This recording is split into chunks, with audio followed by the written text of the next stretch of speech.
It's live now. Okay, thank you. Good evening, everyone. I know I'm not on mute. So, in the absence of Mayor Rogers, hello. Good evening. Good evening. There you are.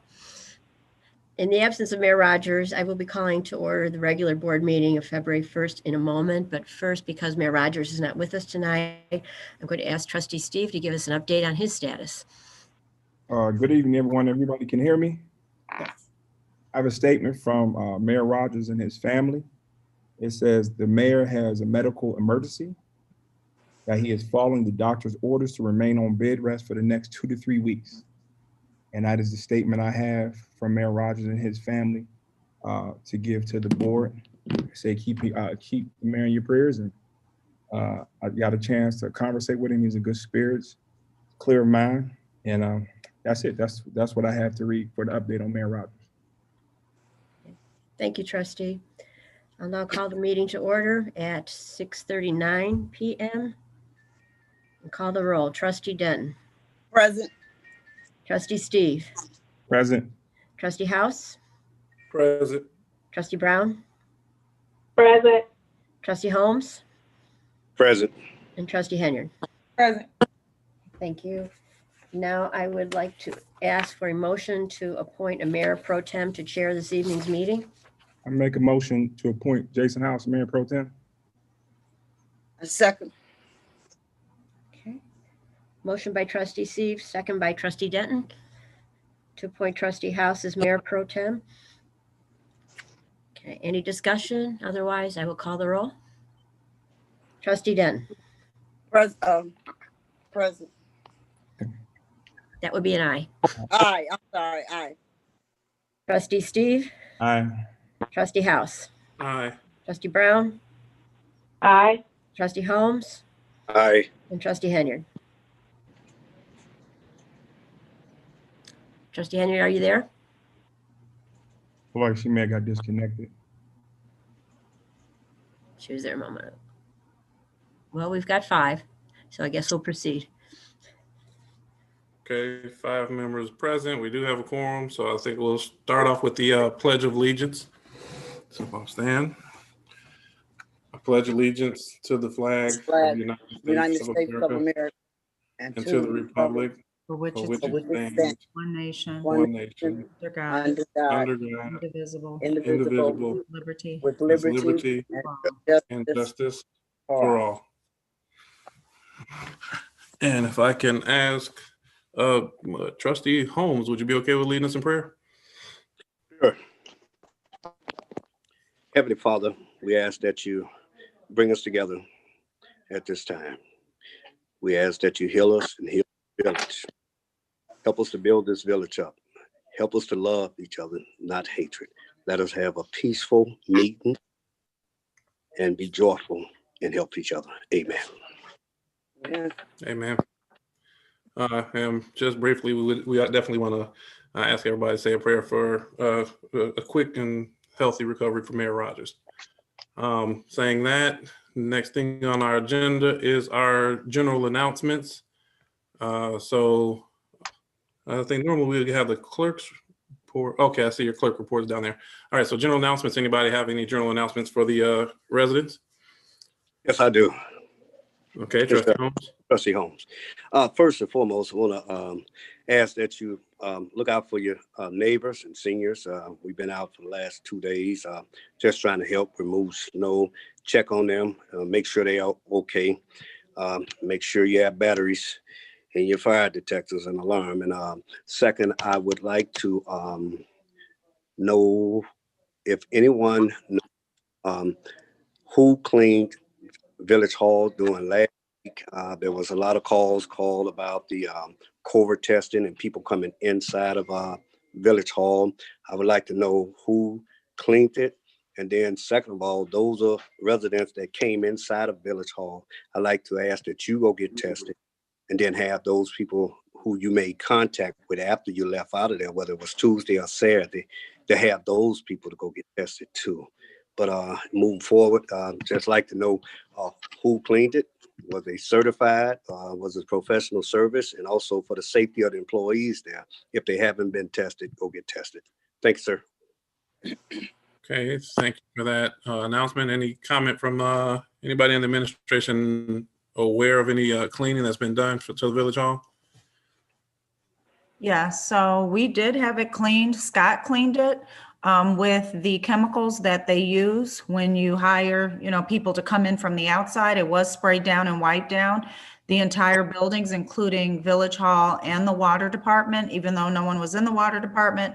And Scott will be cleaning the buildings twice a week. So he did tell me that today, but he did also tell me that it was cleaned over the weekend, as I stated in the Fire and Police Committee meeting that we had Saturday, Trustee. Okay, thank you. I would like to see, not knocking Scott for anything, but I would like to see a certified personnel in there for the safety of the employees and safety of the public that it came in there, that we make sure that we get a certified cleaner in there to clean that facility and thoroughly clean it. Thank you. And thank you so much, Liz. Okay, and I'll get some quotes, and then I'll report back to the board, because it may be more money than, I'm allowed to approve. So I'll get quotes and I'll bring it before the board. Thank you, ma'am. You're welcome. If I may just add, as of last Saturday, Giovanni, correct me if I'm wrong, if you're still there, Saturday's COVID testing at the Village Hall was conducted outside in the parking lot. Yes, I'm still here. So the company that we're working with, S&T Medical Lab, all of the testing that they are doing starting last Saturday and going forward is drive-through for the residents, and it's happening outside in front of Village Hall. So no one came in Saturday, and going forward, no one would be inside the building to get tested. Okay. Okay, So, thank you so much. I just wanted to make sure we protect those and have those who came in before they started to go outside for this testing to go get tested. And even if you were tested negative, I'll still go get retested. Thank you, sir. Okay, thank you for that comment. I think I got my answer from the statements. Any other general announcements? Yes, I have several. Okay, Trustee Enya, please. Thank you. Good evening, everyone. I want to say welcome back. I hope you guys are staying safe, keeping your masks on, and wash your hands at all times. I got several things to report this evening. But first, I wanted to address Trustee Holmes. You stated that people need to go get tested after coming into Village Hall. Is it a reason why you're saying they need to go get tested if they just stepped into Village Hall? Because I don't want to scare anybody. So is it a reason why you tell them to go get tested? Well, it's a reason to go get retested because, they came into Village Hall. People are coming into Village Hall to see if they're positive tested anyway. So they want to know if they're negative or positive, just in case there were anyone in there that was positive. And some of the employees may not have been aware that there was a testing site going on inside. So everyone just needs to be retested and be safe. Okay. Well, I think, Giovanni, did you not say it was no testing Saturday? Right. So this past Saturday, the testing that we had, the COVID-19 testing, was a drive-up testing that takes place outside in the parking lot.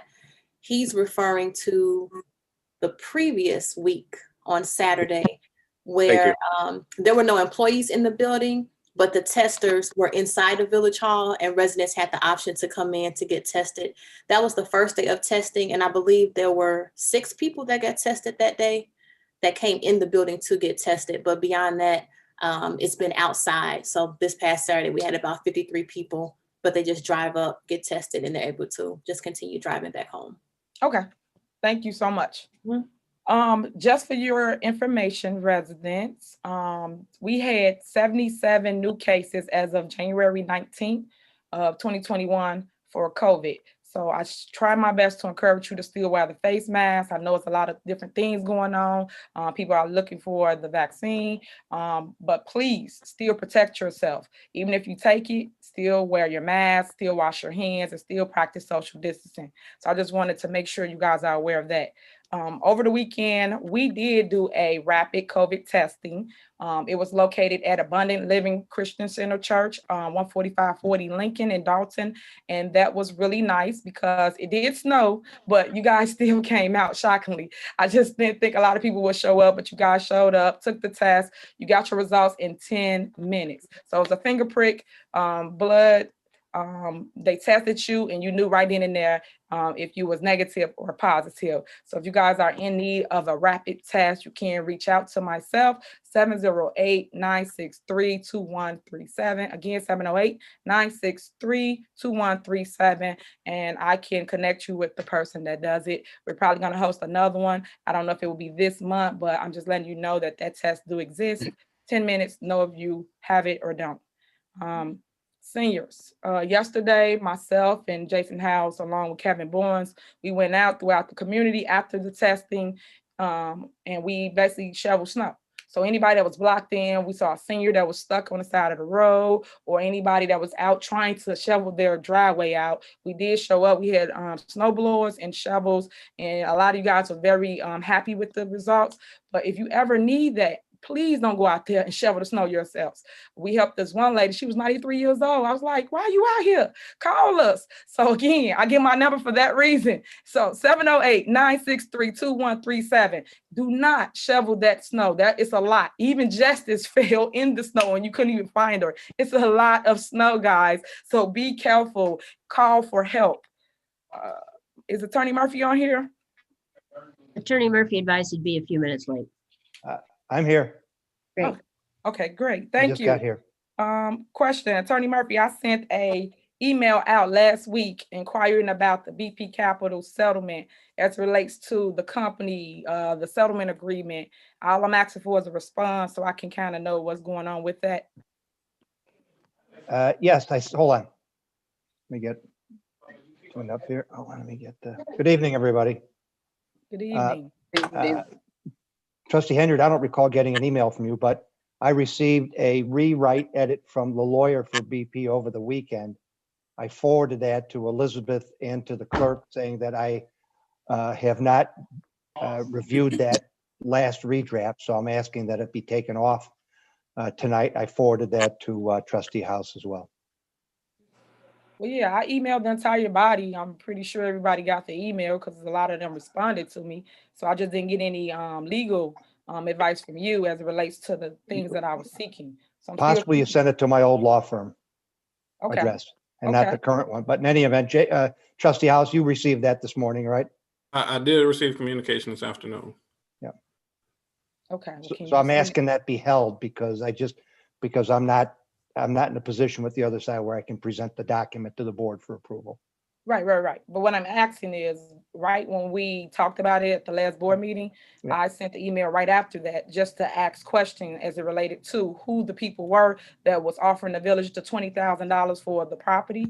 Yeah. So the company, the settlement agreement, because we didn't know anything that day. So today you guys asked for a vote. I'm just still asking for that information. If you can. I'm not asking for a vote. I'm saying it's not ready. I know you're taking it off now, but I'm just putting it on record that I still want that information. Sure. So that's fine. Sure. Well, we know it's BP Capital, and they're two companies controlled by a gentleman named Poston, Poston. So he the one doing the settlement for both set of properties? Because you said it was 7 and then another 7. Yes. There's BP Capital, who's got one property involved, but all but one are owned by two separate entities, two separate LLCs, both controlled by a gentleman named Poston. Okay. Thank you. That's the end of my. You're welcome. Okay. You said that concludes your announcements, Trustee Henry? Yes. Okay. Next up on our agenda is Oh, citizen address. I'm sorry. Oh, I'm sorry. My apologies. Administrator Scott. So I just wanted to give an update, a brief update. So I did get actually today a second response for the forensic audit and the internal control study from 2 different law firms. So per the RFP process, Clerk Dugan and myself this coming Friday will review them. I don't know if we're going to get any more, but so far we have received 2, and we will be looking them over, and then we will be presenting them to the board. So I just wanted to give that update. Thank you for that update. Question, Yeah, the two Trustee that you got, don't we have to open it up like an open bid? It can't be private, it gotta be publicly, correct? Okay. Administrator Scott, you're on mute. Yes, that is correct. Per the RFP, and it states on the RFP that we are going to, Clerk Dugan and I are going to review it to make sure that it is appropriate. And then we are going to open it and present it before the board and publicly. And it'll be in Village Hall. And I think I put that February 5th, and it's on the RFP. Does that answer your question, trustee? Okay. All right. Okay. Hearing no other comments. Any other announcements? I have one, and that's just more for the entire board's knowledge. Okay, Chris. I don't know if all of you have seen, but the county has extended the due date for when property taxes need to be paid, meaning that our normal distributions that we receive in February, March, April, I think going to be coming because the deadline has been extended to May 1st. So for the next few months, we are going to not have, we are not going to be getting the normal amount of real estate taxes that we get. So that's going to be a little bit of a cash flow difficulty for the village. Okay. Yeah.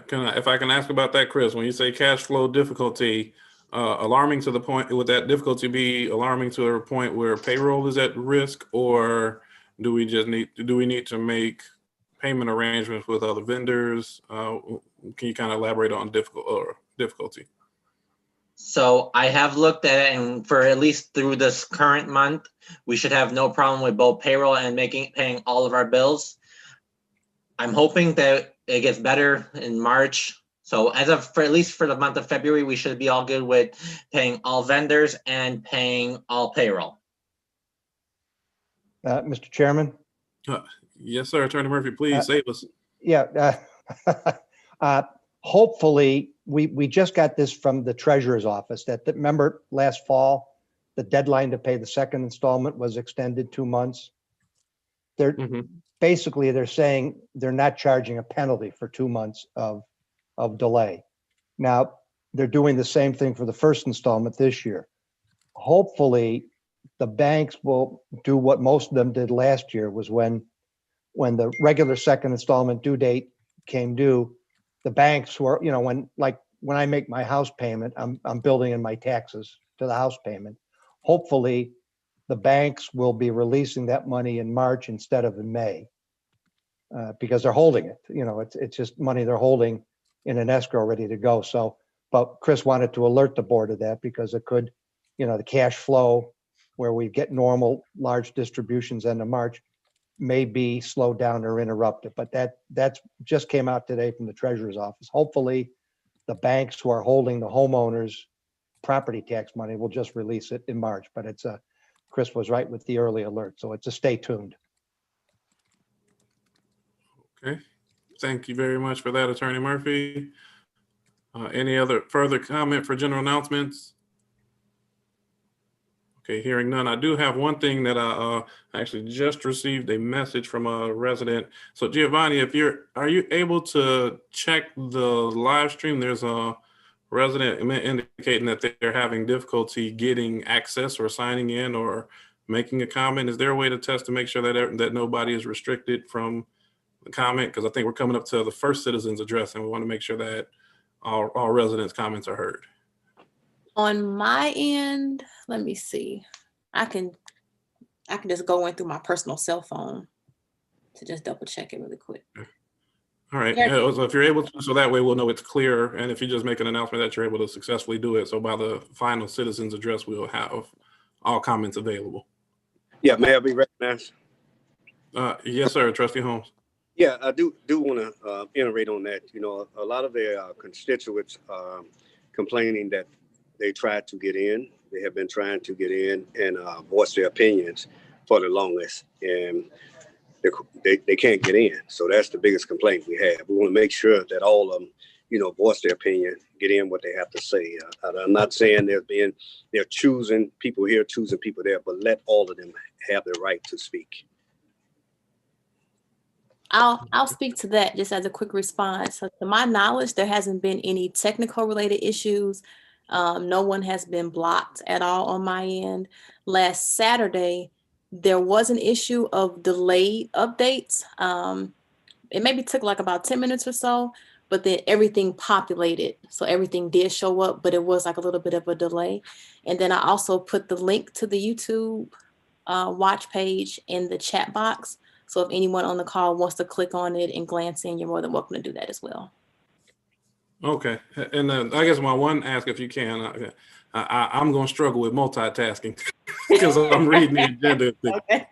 So just for my assistance, if there's a way that you're able to do a test as well for yourself and maybe chime in once you've done it, that you see things successfully coming through, that may be helpful too. So that way we have one more person to try it out. Okay. All right. Sounds good. Thank you very much. All right. The next thing we do have is the citizens address that are limited to agenda items only at the beginning of the agenda. Were there any comments that you saw for the for this citizens address? So there's nothing at all in the chat box. I went to my personal YouTube and put a message in that just says hello. And my hello message is also not showing up in the chat box. So while you all proceed with the meeting, I'll reach out to our IT, who's Derek, to see if there's anything that he may notice there to see what we can resolve. And then I'll let you know once the chat starts to repopulate. Okay. Thank you very much. Next on the agenda is the village clerk's report. Clerk Dugan. Yes, thank you. At this time, I'd like to request a motion to approve the minutes for the January 4th, 2021 regular board meeting and the January 19th, 2021 meeting of the Committee of the Whole. I motion. I'll second. So it being motioned and seconded, any discussion? And hearing no discussion, Clerk Dugan, please do a roll call. Trustee Denton?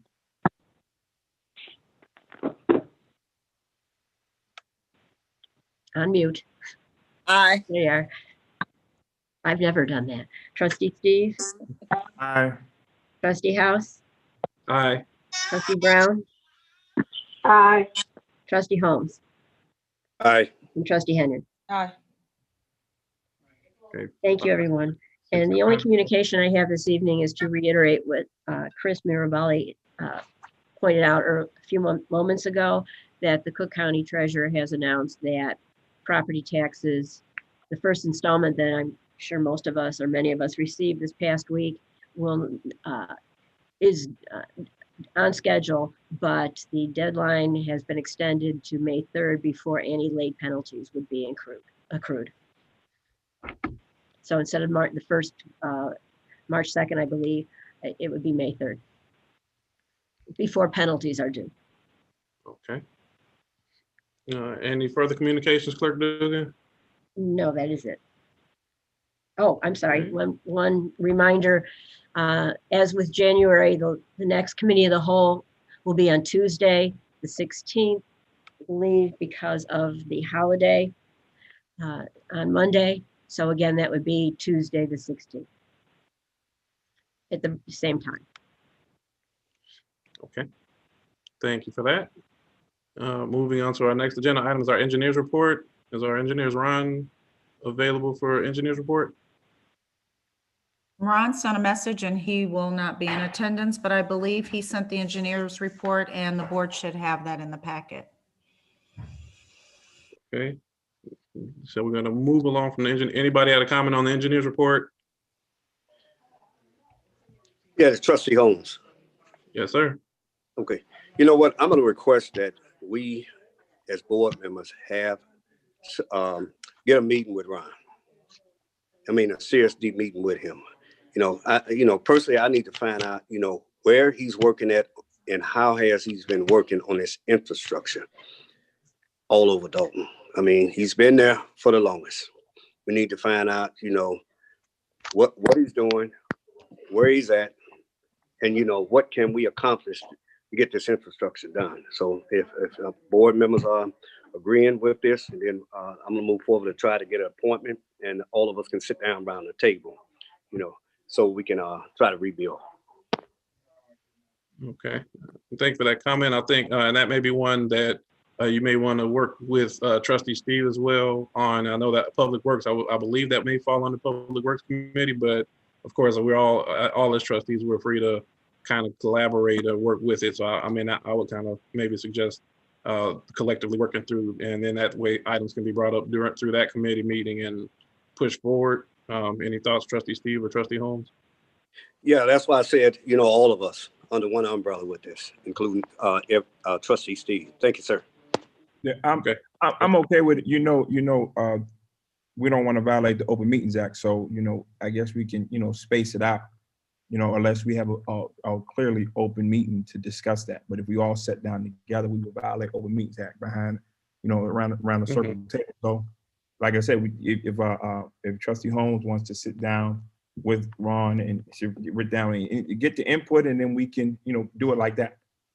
Ask questions, and then we can come to the next Public Works Committee meeting and talk about it. Yeah, no, that's kind of. Sorry, Trustee Holmes.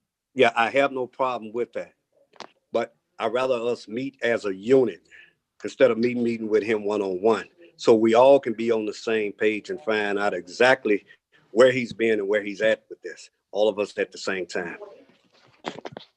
I don't agree with you. Go ahead. I don't disagree. And if I'll chime in, the kind of and that's where I was thinking that's the importance of the committees. I think if we put it on a committee meeting, that gives us, we're following the proper protocol. Absolutely. Clerk Dugan looking at, you might correct me in a moment, but I think that may be the best way that we can have as many people at the table without violating open meetings. Yes, sir. So that was my suggestion. Okay. And I was gonna second that. That's exactly what I was gonna say. I don't think he understands Robert Rules of Order or how the committee structure is. When someone has a committee and they're over it as trustee, out of respect, you go and you talk to that chair about whatever your issue is, and then you guys meet during your committee. So all of us can never ever meet all at once because we will all be in violation. So it can always only be you and one other trustee, or you and the mayor can go meet with whoever you like and then bring it back to the body, which is your committee. So thank you. Okay, now chime in. I do understand that. That's why I said we talked to Trustee Steve, and at the same time, we still, as a unit, sit down and talk too. Okay. Okay. Thank you. So, Trustee Henry. yes. I don't think he understands. That's why I made the comment, because you kept saying we all should meet. So my thing was, I was just trying to help you so you understand how the structure goes. We all can never meet. So I was just trying to tell you how it goes. And that's why he referred you to Trustee Steve to put it under his committee, because he's over what you're seeking. Okay. And if I can't, just collectively, I believe we're all, yes, sir. And I understand that to go through Trustee Steve. I still state that we all still should sit down as a unit under one umbrella, even under his committee, to still sit down and talk to him about this infrastructure. End of my statement. Okay, so I think the collective consensus would be that we would start it with the Public Works Committee. From there, it does come to Committee of the Whole, which would be the entire body.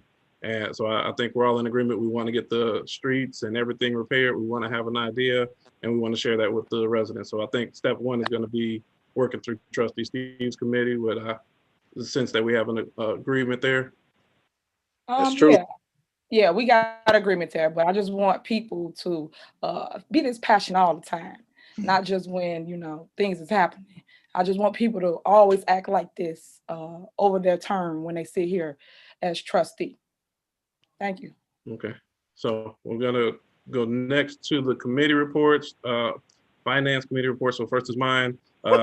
Briefly, I want to thank everybody. We did have a slight change to our agenda. I had scheduled conflict on last Wednesday. We changed it to Thursday. So again, I thank my committee members, administrator, as well as Chris for being flexible. I think we had some good conversations. One big area that we do want to highlight our financials, as Chris mentioned, with the time frame being extended for property taxes, our financials we have to be very mindful of it. We were fortunate through the work of the administration, Administrator Scott, Chris, and team, that we received the $700,000 for the CARES Act funds, which helped our financials significantly. So for the fiscal year to date, we had $1 million surplus, but 700,000 of that was the CARES Act. So I think, as we can see, without that, we would have been at $300,000 in a surplus and waiting on the next property tax installment. So that was a big thing. I want to, again, just give kudos to those who worked on it and let everybody know we need to be mindful of the property tax money coming in. And that concludes my finance report. For the housing report, Trustee Brown. Good evening. The housing report for January 2021. As is inspections, we had 20. Board up, we had none for January. Sale inspections, we had 20. And rental licenses, we had 64. That completes my housing report for January 2021. Thank you. Thank you for that report. Next report is police and fire. Trustee Holmes. Yes, good evening, residents. During the month of January 2021, the police department responded to 1,448 calls for service. In addition to responding to calls, the following activities were recorded. First watch, we are dealing with traffic. You had 43, second watch, 8, third watch, 37. Investigations, none. Traffic unit, 179 for a total of 267. Previous month, 361. Parking violations, 58 first watch, 12 second watch, 22 third watch. Investigations, 0. Traffic units, 13. Total of 105. The previous month, 126. Criminal arrests, there were 15 on the first watch, 3 on the second watch. On the third watch, 18. Investigations, 0. 12 traffic and parking criminal arrest. We had 12. Total of 48. Previous month, 89. Warrants, we had 1 on the first watch, 1 on the second watch, 0 on the third watch. No investigations. The total, 1 second, let me get my total of 5. Previous month, we had 7 warrants. That would end my report on the police. Month of January for the fire department, we had 1 fire, 3 rescues, an emergency.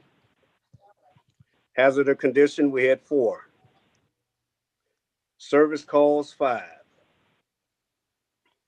7 false alarms and fire calls. We had 6 good intents calls. That'll be the end of my fire report. I also want to let it be noted that we did have 3 people shot over the weekend. 1 was a fatality. That was on 146 in Woodline. And that'll be the end of my report. Okay, thank you for that report. Briefly before going to the next report. Oh, yes, sir. Excuse me, Trustee House, this is Chief Mobley. I have some additional information. Okay. Give me 1 second. Okay, Chief, while you're getting that information, I just wanted to make one comment for any residents that are watching. Our communications director confirmed that she's done a test and the chat feature seems to be populating, so there should be no issues with making a comment. So that's available. All right, Chief Mobley, ready? 1 second. You can go to the next and then to me, Trustee. Thanks.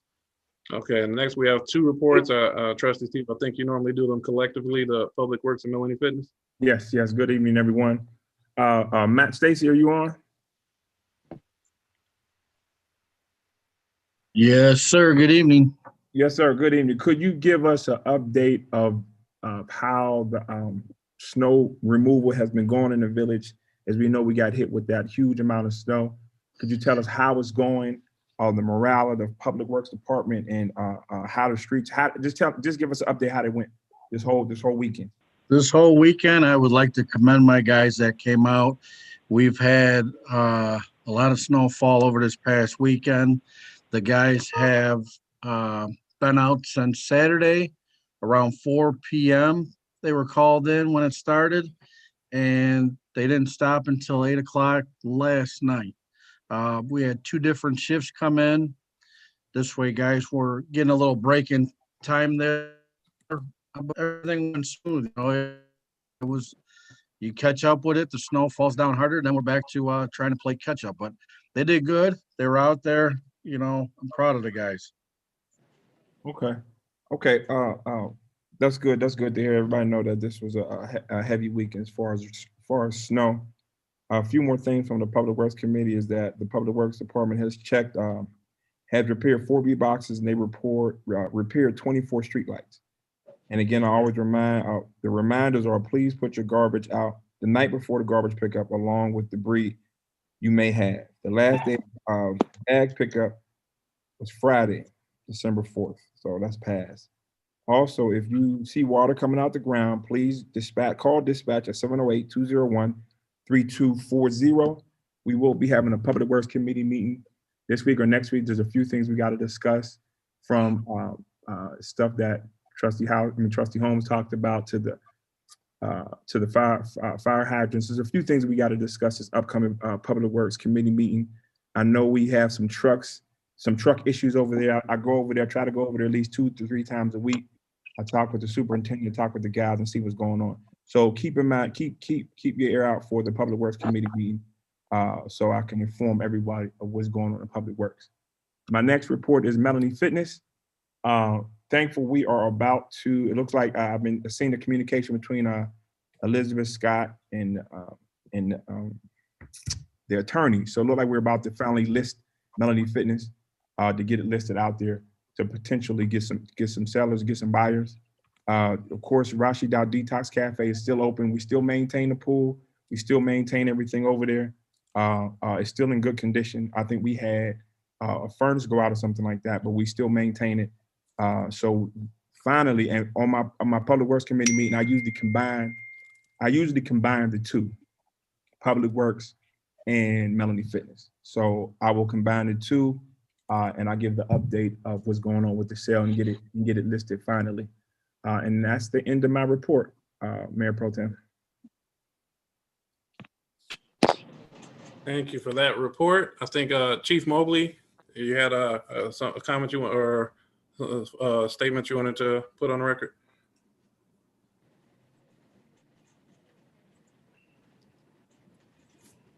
Chief Mobley, are you with us? Yes. Okay. You ready, sir? Can you hear me? Yes, we can hear you. Okay. I don't know if Holmes received the other notice that I sent them, but I just wanted to give the stats for the previous year, for 2020. We do not have them readily available at the last board meeting. The total calls for service for the year of 2020 was 29,993. Traffic total violations was 3,932. Parking and village ordinance 1,392. Criminal arrests 679. And warrants 64. Okay, thank you for those stats. Does that conclude your? Go ahead, sir. Chief Mobley, does that conclude your report? Yes. Okay, Trustee Holmes, you have a question? Yeah. No, Chief, can you send me that report? Email it to me. Okay, will do.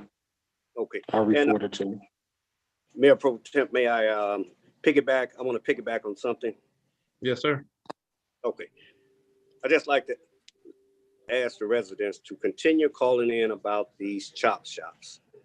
the shops that pretend to be car wash and pretend to be auto mechanic shop. We know we got some legal mechanic shops here, but there have been some shops that have been closed down. What I'm going to possibly be working on is those shops that have license here.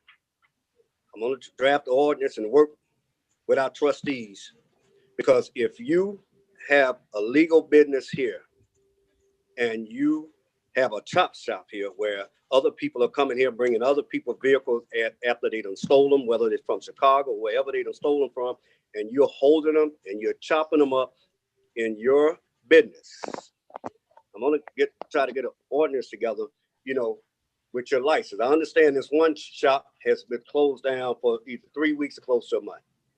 I'm suggesting, if indeed you're doing this activity and you're bringing a criminal activity here and somebody can possibly lose their life because they done found out you got that car in your shop, then guess what? We need to pull your license. We need to pull your business. We need to ask you to go somewhere else and conduct your business. We have mechanics here that are legal. They are professional. But if you're engaging in any criminal activity, Dolton is the wrong place. Okay. That concludes your statement, Trustee Holmes? Yes, sir. Okay. Next thing on our agenda is our corporate bills. So for our corporate bills, we actually this week have 3. I'm going to read off the normal 2 list that we report on first, and then I want to talk some about the third warrant list that's on there, where it came from, and have a brief discussion on that one. So starting with the initial 2 warrant lists, I'm going to first read into record our corporate payments register number 181 with corporate payments of $993,043.39. Manual checks, $375. Gross payroll from January 15th, $368,908.01. Gross payroll for January 29th, $326,118.74. Melanie Fitness Center register 181 has payments of $3,905.91. Gross payroll January 15th, $855.11. Gross payroll for January 29th at the Melanie, $855.11.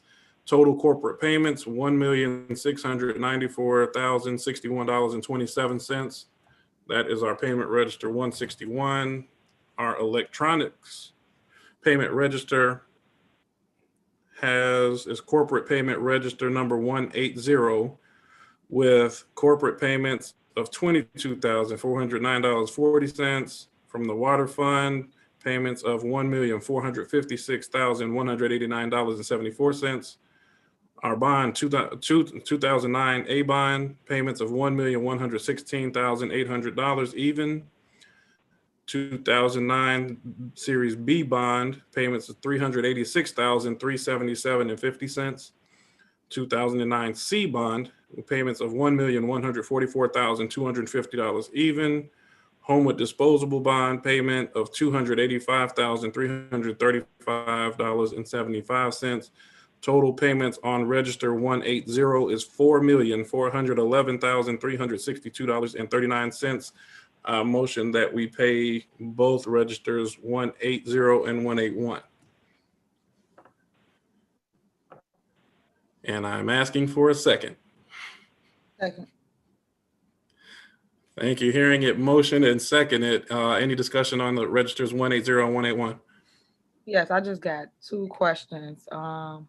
Chris, are you there? Yeah. Okay. Let me go to the page so you'll know. On page 7. I'm trying to find it. Yeah, it was a settlement. Trustee, are you asking a question? I can't hear you. Yeah, page 7. I know I got one for Sony, I think that's Sunny Black Productions. It was $1,800. See that? Hello? Does anyone? Can you hear me, Chris? Did anyone ask a question? Chris, can you hear me? Trustee? He may not be. Chris. Yes, can you hear me? We can hear you. Are you able to hear Trustee Henyard? I missed your entire question. I couldn't hear any of your question. Okay, page 7. Okay, page 7. Funny Black Productions. It was $1,800. So what Yes. was that for? I see it say food giveaway, editing, news editing. What's all of that? This the mayor stuff? What is this? They were events that were through the village media. What specific events as to whose they are, those I do not know. I can provide you copies of the invoices. Okay, yes, please. Okay. And this smart safety software, it was for 884. I guess what is that? Invoices. 1 second, trustee. Okay, and what was the second one? It's where I go. Smart safety software. It's at the bottom, page 7. 800. That was that's police software. Okay. For police purposes, which I can, the chief may be able to give you better information as to what that software is related to police, or I can pull you the invoice. Yeah, if he knows that'll work, then I don't need the invoice. Chief? Okay, I'm sorry. What invoices that is for? I'm sorry. Smart You said safety. smart safety? Yeah, $884. I believe that's, I would have to pull it up, but I believe that's for our Dalton Police app, trustee. Your Dalton Police what? Dalton Police app? Oh, the app. Okay. Yeah. Okay, thank you. And then right here, y'all got something. Okay, but we will confirm that. Okay. Okay. Goldilocks, the security cameras. What's that for? Or I guess, where did y'all put cameras at? Trustee, which page are you? I'm on page 9. Okay, those are for the pump station. They go on for the pump station, which Matt, can you give a little bit more detail as to that? Yeah, Chris, I got it. I got it, Chris. Trustee, that's for the pump station and also the elevated tanks. That's a grant that myself and Ron put in for with the Cook County. What we do is we pay out for all the materials and then they reimburse us after the job is complete. We show them the receipts and the paid for check, and then Cook County issues us the amount back. We just have to pay for it first. It was like the ComEd grant we got last year with some of the signs and all that. We pay for them and then they reimburse us. Okay. Okay, that answers my questions. I kind of understand the other stuff that's on here. So thanks, guys. I have a question. Okay, trustee Holmes. Yeah. The Core Consulting Group, there's two pages here with 2 different payments to them. Chris, you know anything about that one? That's a separate register that hasn't been yet. I think Trustee House was trying to get these 2 registers first, and then he was going to discuss that 3rd register. So that one hasn't been. That's on the third warrant list. Yeah, trustee Holmes. Yeah, we haven't gotten to that one yet, and I separated that because I feel that the board may have several questions about that warrant list. Okay, 10-4. Yeah, did you have any additional questions, trustee Holmes? No, we got 2. Okay. Any further questions from the board? Okay, hearing none. Clerk Dugan, can you call the roll, please? Trustee Denton.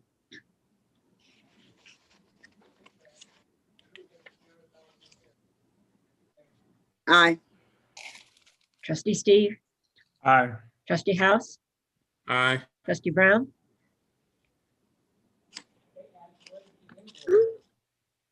Trustee Brown, are you there?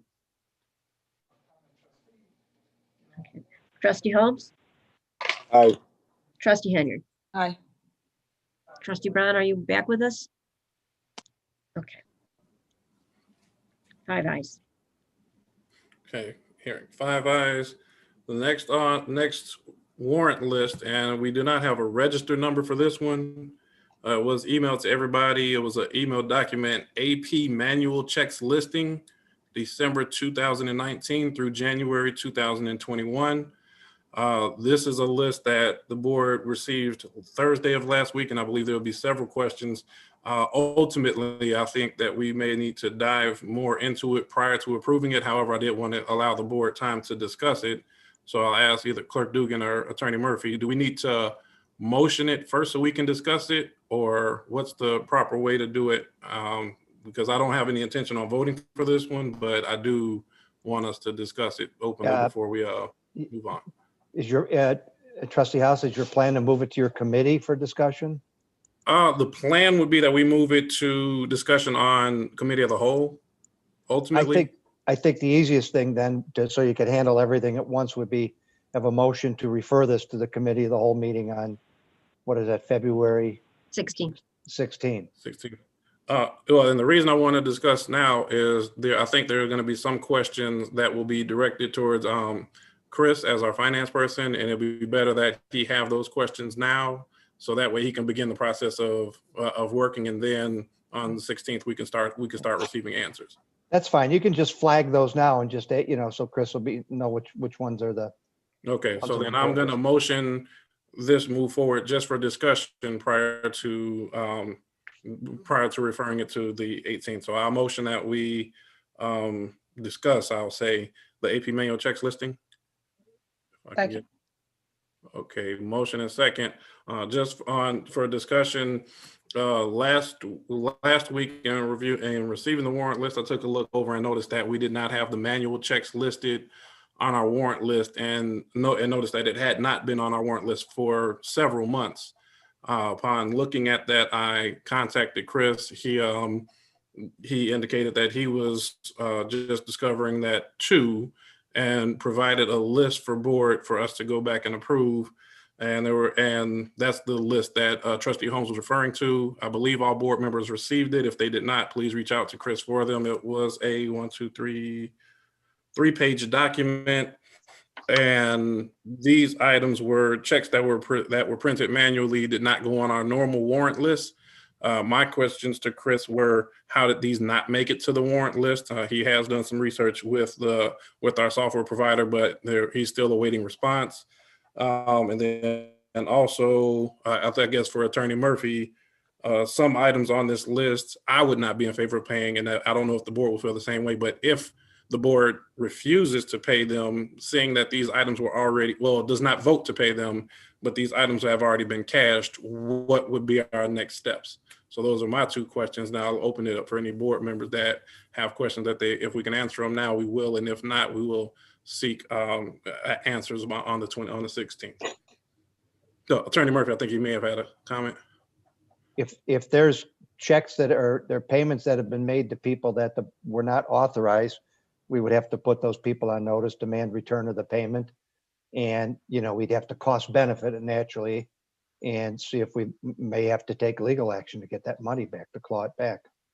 Okay. Is there any recourse against the individuals who either authorized or issued that payment? If it's an employee, there's potential disciplinary action. Okay. Beyond that, I don't have enough facts to talk about if there was something, illicit. Okay. Well, and that's why I say those are the questions that I think are gonna, that I have. So I will say that I think they're gonna come up. But I'll ask for comments from the board. Well, I got a couple things.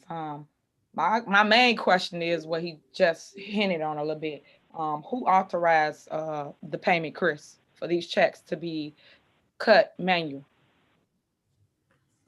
So I'm going to talk in general terms, non-specific transactions, and I'm only speaking in general terms, not specific vendors. So in general terms, some of these transactions already have, I want to say, like third-party board action.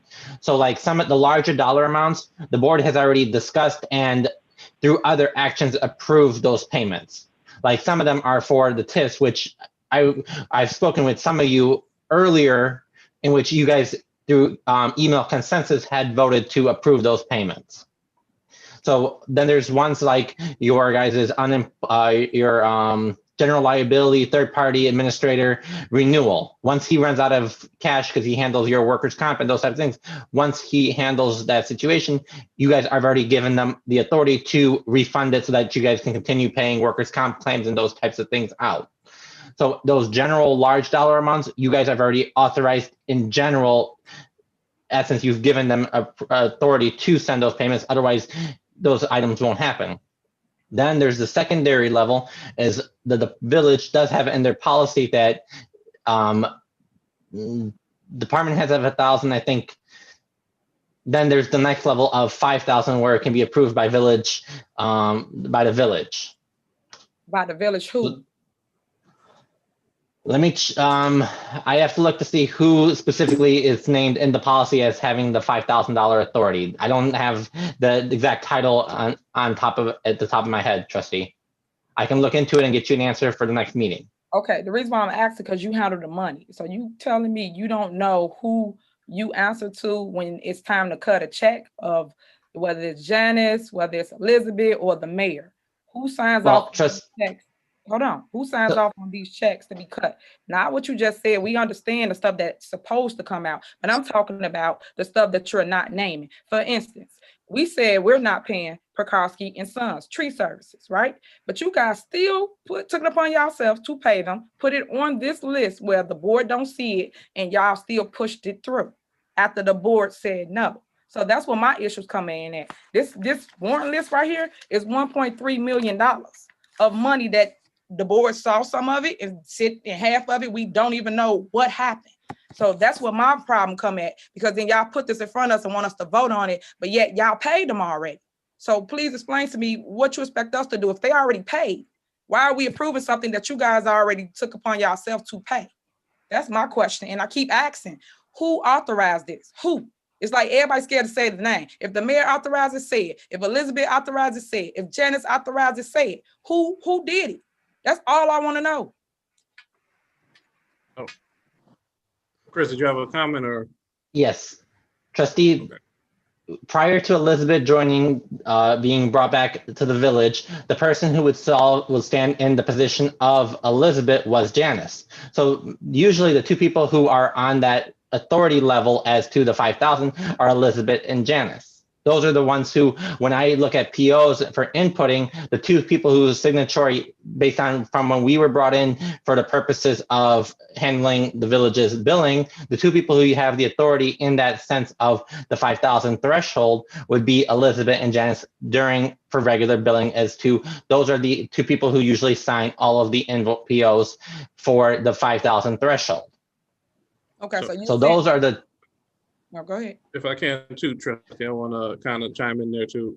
I think if I'm hearing your question correctly, so correct me if I'm wrong, Trustee Henry, the main question would be, when you're doing your research for February 16th, there's going to be some items and we want to know who authorized those. So that way we're not speaking in general. We want to know and I think that it may not be worth everyone on there. Like you mentioned, insurance and stuff. I don't think there's any dispute, but I would encourage board members, any items that are on there that you're in disagreement on or want further clarity, let Chris know what those items, and then on the 16th, we can have a specific answer versus information. And I'll say this, for me, I received it on Thursday, and I think this is a lot to take in, so I want to make sure that the board and the residents are aware of it, and we owe I think some answers need to be had.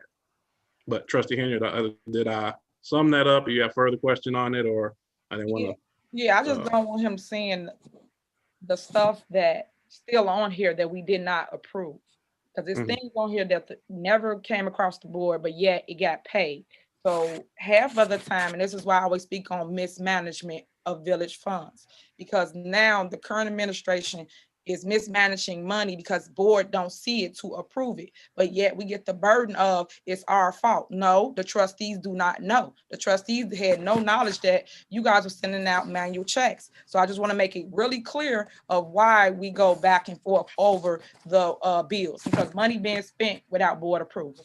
That's it. Thanks. Okay. Any further comment there? So, yeah, I do have one question. Oh, sorry. Go ahead, trustee. Trustee Holmes. Okay, so Yeah, I do have a question.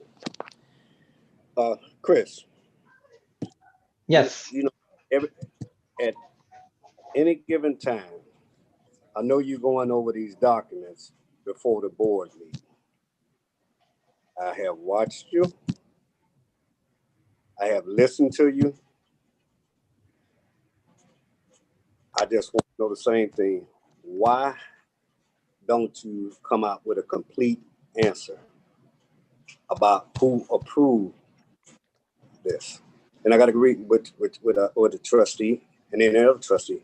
You never say who approved this, and you know who approves it, and it comes to your desk, and it's on your desk. And I'm 100% for sure you know who approved this as of now. We keep having to prolong this to the next meeting, then we're talking about something else, and then it's like you think we're gonna forget about the questions that have been asked, when all you have to do, which you know now, is just come out and say who approved it, and then we're done with that. Trustee Holmes, turn your camera Trustee to. Steve, real quick, I want to make sure that was a complete statement before transitioning. Was that your complete statement, Trustee Holmes? Okay. Yeah, I'm done. Trustee I was Steve? saying, Trustee Holmes, turn your camera to the side. You're sideways, but he turned it. Okay. Oh, okay. All right. Any further comments from the board? I am going to motion that we refer this one to our February 16th meeting, but any further comments from the board before doing that? I do have one request. Yes, sir. I think a lot of this has to do with specific vendors, so that way I don't spend a lot of time pulling vendors that the board is already in consensus that they don't have a problem with those checks that have been issued. If they can either give me a listing of vendors that they do have a problem, because I suspect I know which ones the board as a whole has questions on. If they can either give me that list, or I can just pull all of them and send them the support for all of the transactions. However, the board would prefer. I'll say one, but the Pekarsky and Sons definitely want to know that one. Well, I do. And the second thing I would say is we probably want to have conversations around what is the policy or the process to make sure that we don't have another scenario where manual checks are going on in the board. So I want to make sure we have a remedy to this so that it doesn't happen again. So those are the two things I want to ask for the next board meeting. Trustee Steve, you had a question? I'm looking at it. So Core Consultants is our IT company that we have for years, right? Yes. Okay. Because I know when I see it, but I know that they've always been on the warrant list. I don't know why it would change and they would go to manual checks when they always been on our warrant list. My guess would be because the vendor didn't submit a invoice and then they got months behind. That would be my guess. Yeah. I know that happened a few times where they didn't submit the invoice and then they have to rectify it later. May I be recognized? Chris? Okay. Yes. I want to go, if I can, I want to go Trustee Denton and then Trustee Holmes if we can.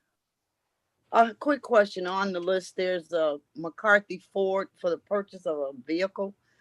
Can you elaborate on what vehicle that was and who it was assigned to? Who was assigned to? I don't know that information. I know it was a purchase with state forfeiture funding that was for drug union, I think is the proper terminology. But that's more of a police specific as to what it's for, but it was a police vehicle with forfeiture funding. That I can tell you. Okay. Chris, can you update, add that to your list of questions for the 16th? Sure. Okay. Trustee Holmes, I think you had a question. Yeah, just to Chris. You know what? I know you're going to email us, but I think we owe the constituents to know this too. Even listening to you give this out, when you do give this out, who signed for all of this. So I just don't want to just keep this between us board members. I want the constituents to know too, their taxpayers. That's the end of my question. Okay. Any further comment from the board? And hearing none, I'm motioning that for this list that we table it, we refer it to February 16th. And any questions in between, please email Chris so we can have those answered on the 16th. Can I ask for a second on that motion? I second. Okay, and Clerk Dugan's going to say for the record, who is that second coming from? Trustee Denton. Yes. Yeah. Okay, any further discussion? Or should I call the roll? No further discussion. Please roll call. Trustee Denton, Aye. trustee Steve, Aye. trustee House, Aye. trustee Brown. Not with us again. Trustee Holmes Aye. and trustee Henyard. Aye. 5 Okay, 5 ayes, motion carries. Next on our agenda is old business. We have resolution number 21-R001, partnership agreement with Chicago Metro Agency for Planning and Technical Assistance under the Resources Opportunity and Impact Program. A motion that we move forward with resolution 21-R001. Second. Okay, it's motioned and seconded. Any discussion? Okay, is there anyone online that could elaborate on this item for the residents as well as for the board? Just a brief statement. Yes, I can elaborate on that, trustee House.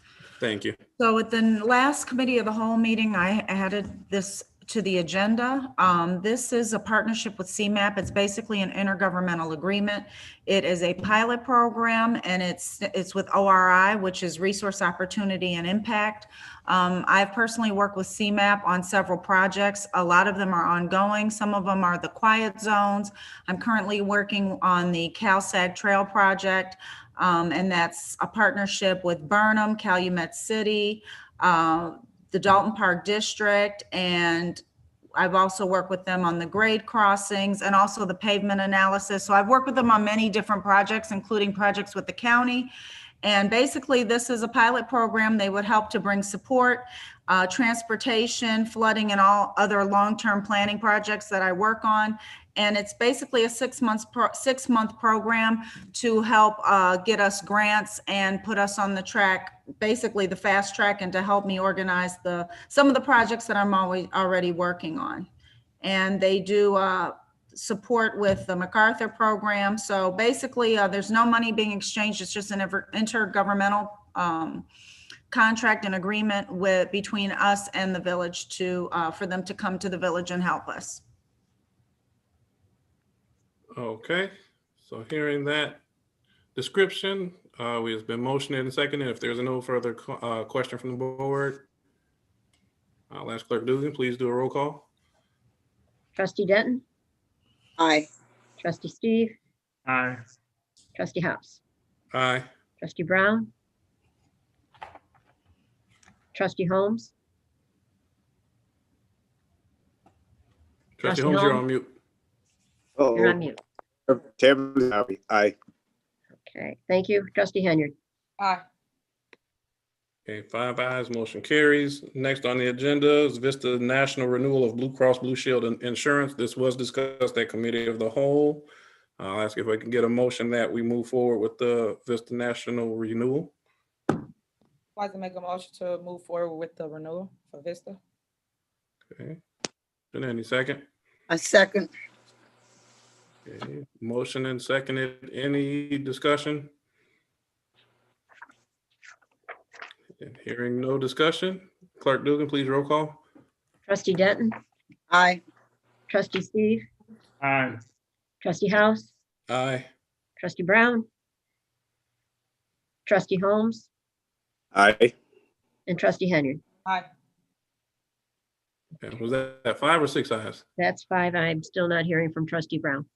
Okay, 5 ayes, the motion carries. Next on the agenda is the West Sibley TIF eligibility report prepared by Kane McKenna Associates, which was revised on January 11th. Can I get a motion that we move forward on this? I'd like to make a motion to move forward. And a second? A second. Okay, hearing it, motion and seconded. Attorney Murphy, can you just elaborate a little bit on this for us, please? Yes, we're in the process of creating a new TIF district for that West Sibley property. About 5 or 6 months ago, we put the preliminary Kane McKenna study on public display. One of the requirements of the TIF law is that before the board can start that process in terms of the public hearings that I spoke about at the Committee of the Whole meeting last time, the draft what they call feasibility study has to be on file for 10 days, available for public inspection. Our TIF consultants, Kane McKenna, recommended that because they've amended the draft feasibility report, including the timing issue that we've talked about on several occasions, to get the taxes completely exempted before we move forward with final adoption, because their amendment addresses that. They recommended that to be safe, that we have a new public display of the feasibility report, which the clerk will put on file, and then we'll be able to pass that ordinance to start the TIF process at the next meeting. So this is to allow the public to view the draft TIF eligibility study as revised. Okay, any comment from the board? Okay, hearing no comments, Clerk Dugan, roll call, please. Trustee Denton, Aye. trustee Steve, Aye. trustee House, Aye. trustee Brown, trustee Holmes, Aye. and trustee Henyard. Aye. 5 ayes. 5 ayes. Next on the agenda is the BP Capital Lawsuit proposed settlement. Attorney Murphy, you mentioned you want to withdraw this at this time. Yes, we'll bring it back after I've had a chance to review their comments and have a document ready to present to the board in advance. Okay, thank you very much for that. New business is a permanent fund transfer of funds from the general fund to debt service 2009A, 2009C, and homeward disposal. I'll make the motion that we move forward the permanent transfer of funds from general fund to debt service 2009A, C, and homeward disposal. Can I ask for a second? A second. Okay, motion it and second it. I'm going to ask really quick, Chris. I see this under new business. Was this one? And refresh my memory if it is. Was this something that we discussed in finance committee or another meeting, or was this the first time it's been introduced? This was discussed when we first talked about the tax levy. I let everyone know that we would end up having to do this, and I think we also discussed about it in 2 finance committee meetings ago. Okay, and so please elaborate just for my memory, my old memory, the purpose of the transfers. I do recall having a discussion, just many things pop up, so I'm trying to catch up, but please elaborate on the transfers. When we did the December 2020 bond payment, there was not enough cash in each of the escrow accounts to fund the bond payment. So the general fund had to make up the difference, or the village would go into default. What happened is we had to move the money from the general fund into each of the debt service to make their bond payment. Now, the way the tax levy is set up with the county is they automatically will levy exactly what the principal and interest is going to be for the subsequent year bond payment. Meaning that, for simplicity of the math, if next year's bond payment is $1 million, you guys only collect 800, you will be 200,000 short. And that will be each year, it'll be that way. It will never be, you'll never collect more than what the subsequent year's levy amount, principal and interest payments are going to be. Meaning that you'll never have enough money to repay the general fund from the debt service. Accounting 101 is if a receivable / payable is not collectible, you write it off, which is what this entry is, what this authorization will do. It will write off the amount that the general fund had to pay for the debt service fund so that it would make its annual debt service payment. Okay. Any question or comment from the board?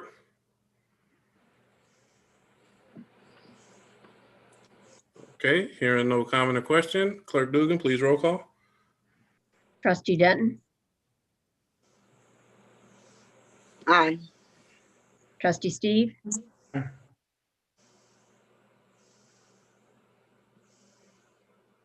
trustee Steve, Aye. Aye. trustee House, Aye.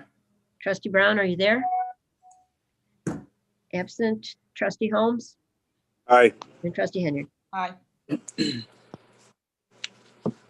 That is 5 ayes, motion carries. Next on the agenda is the approval of lease purchase agreement for police radios. I think we have to motion it first and then discuss. So I'll make the motion to approve the lease purchase agreement for police radios. Trustee Holmes, did you second? Yeah, no, I didn't second. I got some questions about that. Okay. if I can, I'm gonna ask, I need a second and then we go into discussion. I second.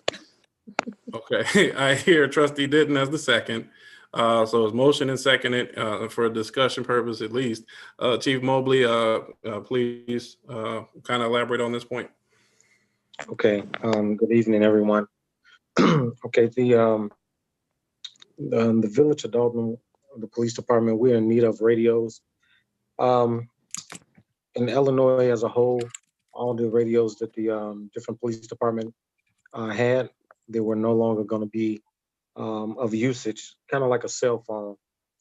You have a certain amount of years to use it, even if you take care of it very well before, you're going to have to buy a new one. So we have reached that point where these radios are no longer going to be of use to us. Upon the approval of getting new radios, all the radios that we currently have, we have to return back to Cook County, at which point they will either dispose or do whatever.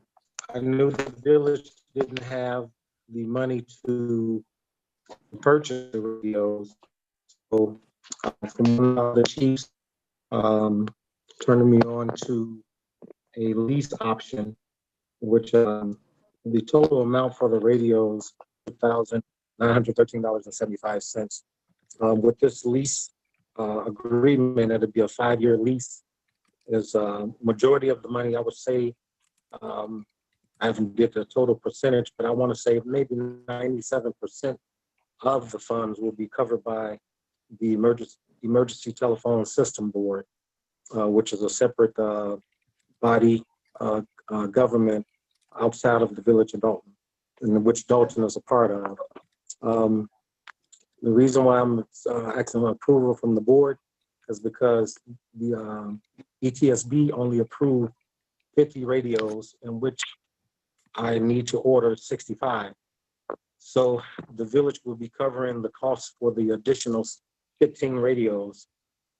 Just to give you all a breakdown, the ETSB down payment is $30,992, but the Village of Dolton will pay a portion of that down payment of $3,823, in which I will pull from one of the police department forfeiture funds. Where the village comes in, that is that I cannot make monthly payments for other asset forfeiture.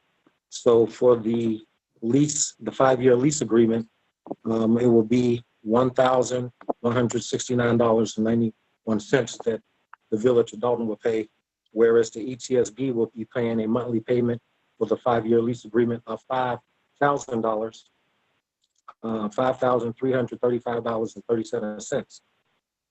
The yearly annual for Dolton will be $14,038.92, whereas the total amount for the 5-year lease agreement will be $70,194.60, and that is our portion, leaving the balance for the ETSB to pay $231,719.15.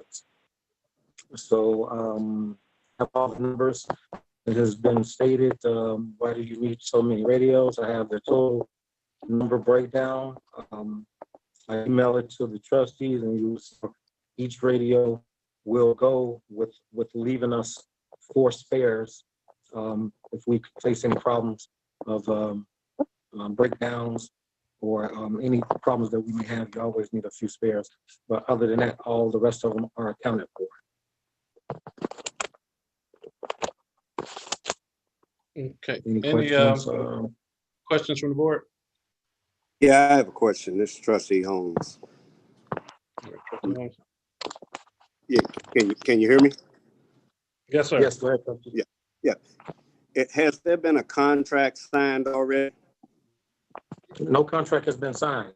That's what we're waiting for the approval, because the village will be paying the ETSB board that $1,100 a month. And what about the repair? Who's responsible for the repairs? It should be Motorola because it's under lease. So, and I forward the total contract to Attorney Murphy to look over. So I'm pretty sure in that lease agreement that Motorola will be responsible for if we have any problems with the radios, if it get damaged, or if it's not due to our negligence. I'm sure it will be covered. And these radios are supposed to go out when? The current radios that we have, the deadline was January 31st. Ron from Bud's Ambulance Daily Service and myself, we reached out to the Cook County rep, and they agreed to extend us services until the end of this month. So it will probably be a 3-week process once the order comes in.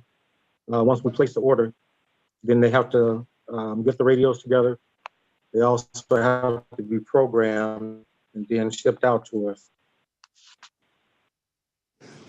So, did anyone look into whether it was cheaper to buy these radios instead of leasing? Well, I don't think they would have been cheaper, Trustee. I'll give you a breakdown. I have right here, the list price for each radio is $3,000, $3,026.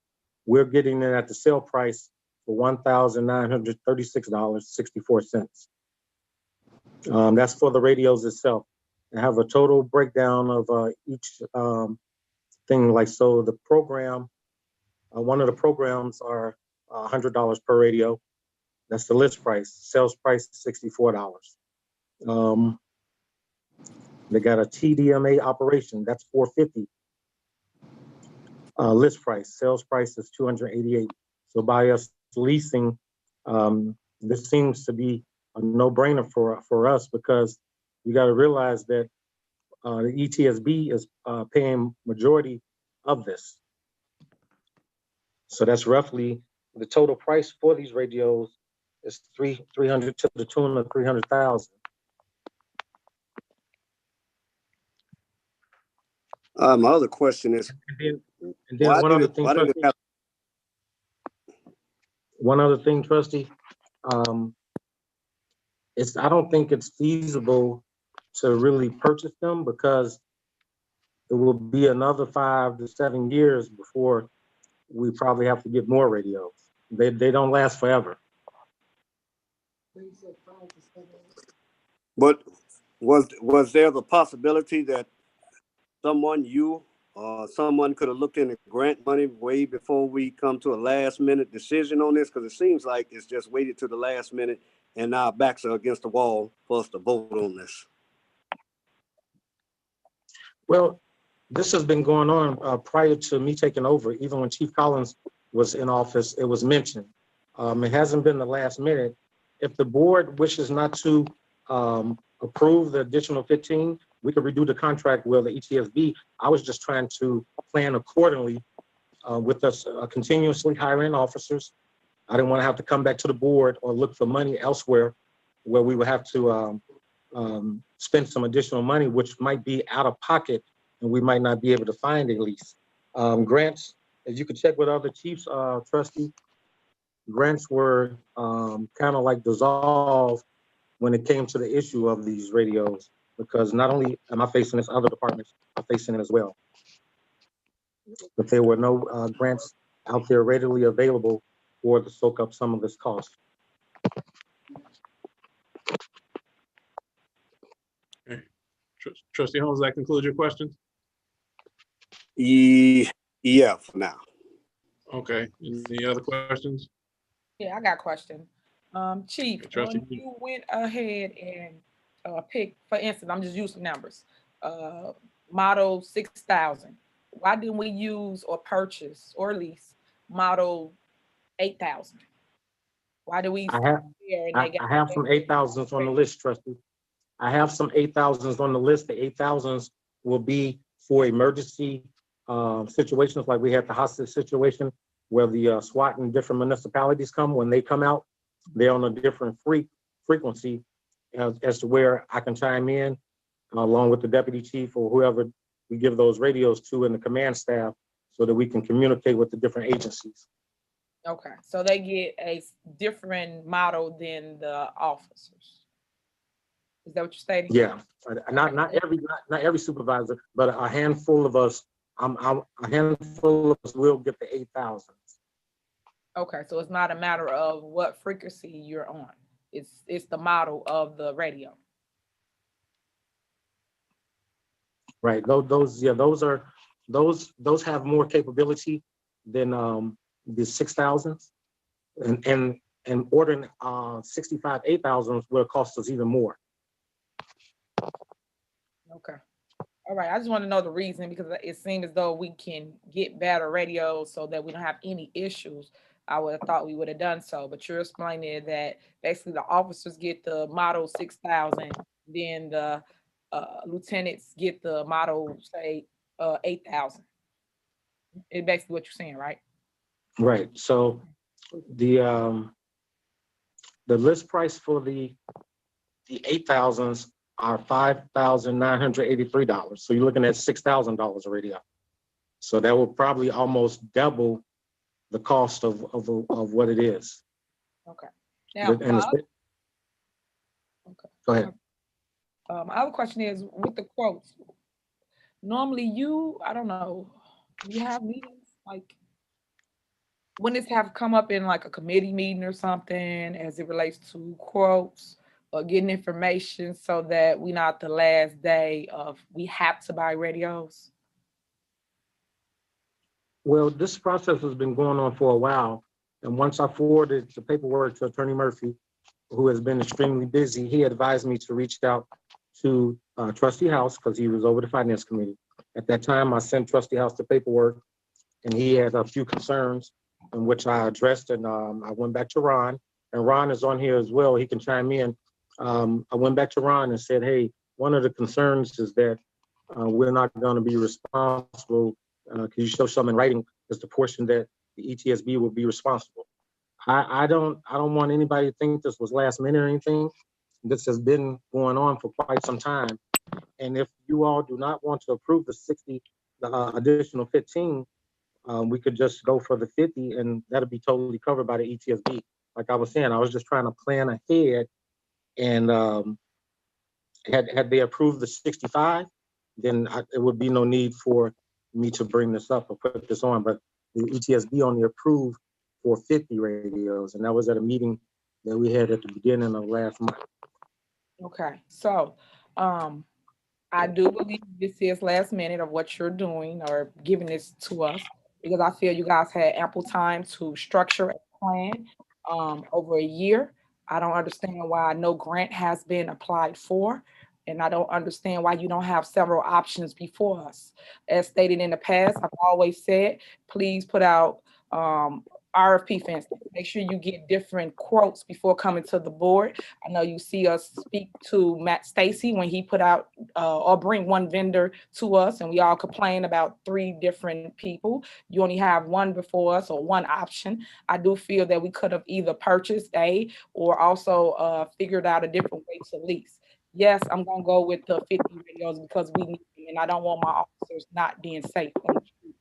But I'm just telling you the reason of how you should have approached the board, and future references will come better before the board with a plan and not just one option. That's it. Okay. Okay. May I be recognized? Yes, Trustee Holmes. Yeah. What was it stated that we had 2 weeks before these radios go out? You broke up, Trustee Holmes. Was it stated that we had 2 weeks before these radios go out? Did you say, was it stated we had 2 weeks? Yeah, when do these radios go out? Well, as long as we place the order, county will continue the service for us. But they're the ones who control the service on them. So in saying that, if we table this, we got time to look at other options. I'm not gonna say that. I will have to make a call because I can't speak for county. They was under the assumption that we would have the radios, the order at least placed by the end of the month. We told them that our first board meeting would be today. And with thinking that everything would go forward, they agreed to extend this. I will have to make a call tomorrow to see if you table it, would they extend us or what would be our next option? Chief Mobley, if I can chime in, and Trustee Holmes, on that, I think the timing is the critical thing. If there was an arrangement worked out where 50 of them will be paid for by ETSB and does not cost the village, I would encourage going with the 50 because it does not cost us anything additional. I understand Chief Mobley is mentioning 65. We would still have time on the 15 or any additional ones that we need to come up with some kind of proposal or have a more thorough review as a board. But at this moment, at least we have an option that does not cost the village any money. ETSB is picking it up. And we can then kind of digest the portion that the village is paying for. So that's kind of the direction that I was leaning or thinking. But because we always want to make sure, and Chief Mobley, I know you mentioned, and I may have missed it because the weekend, a lot of things come in on email. Who the radios are allocated to, I did not see that list because I know I talked with our finance team. I think they said we had about 49 of them accounted for, or at least 49 current staff for the radios. So I think the 50 would at least get us through the immediate need. And I think and we would work with you to make sure that additional needs are met quickly, even if we want to move on the extra ones by the next committee meeting. I think we can move on those, but we want to make sure you're covered. But when it relates to finances, some of the research that kind of came back were that higher models within, I think Markham, Midlothian had 8,000 and 9,000 series that they were getting for different prices or lower prices.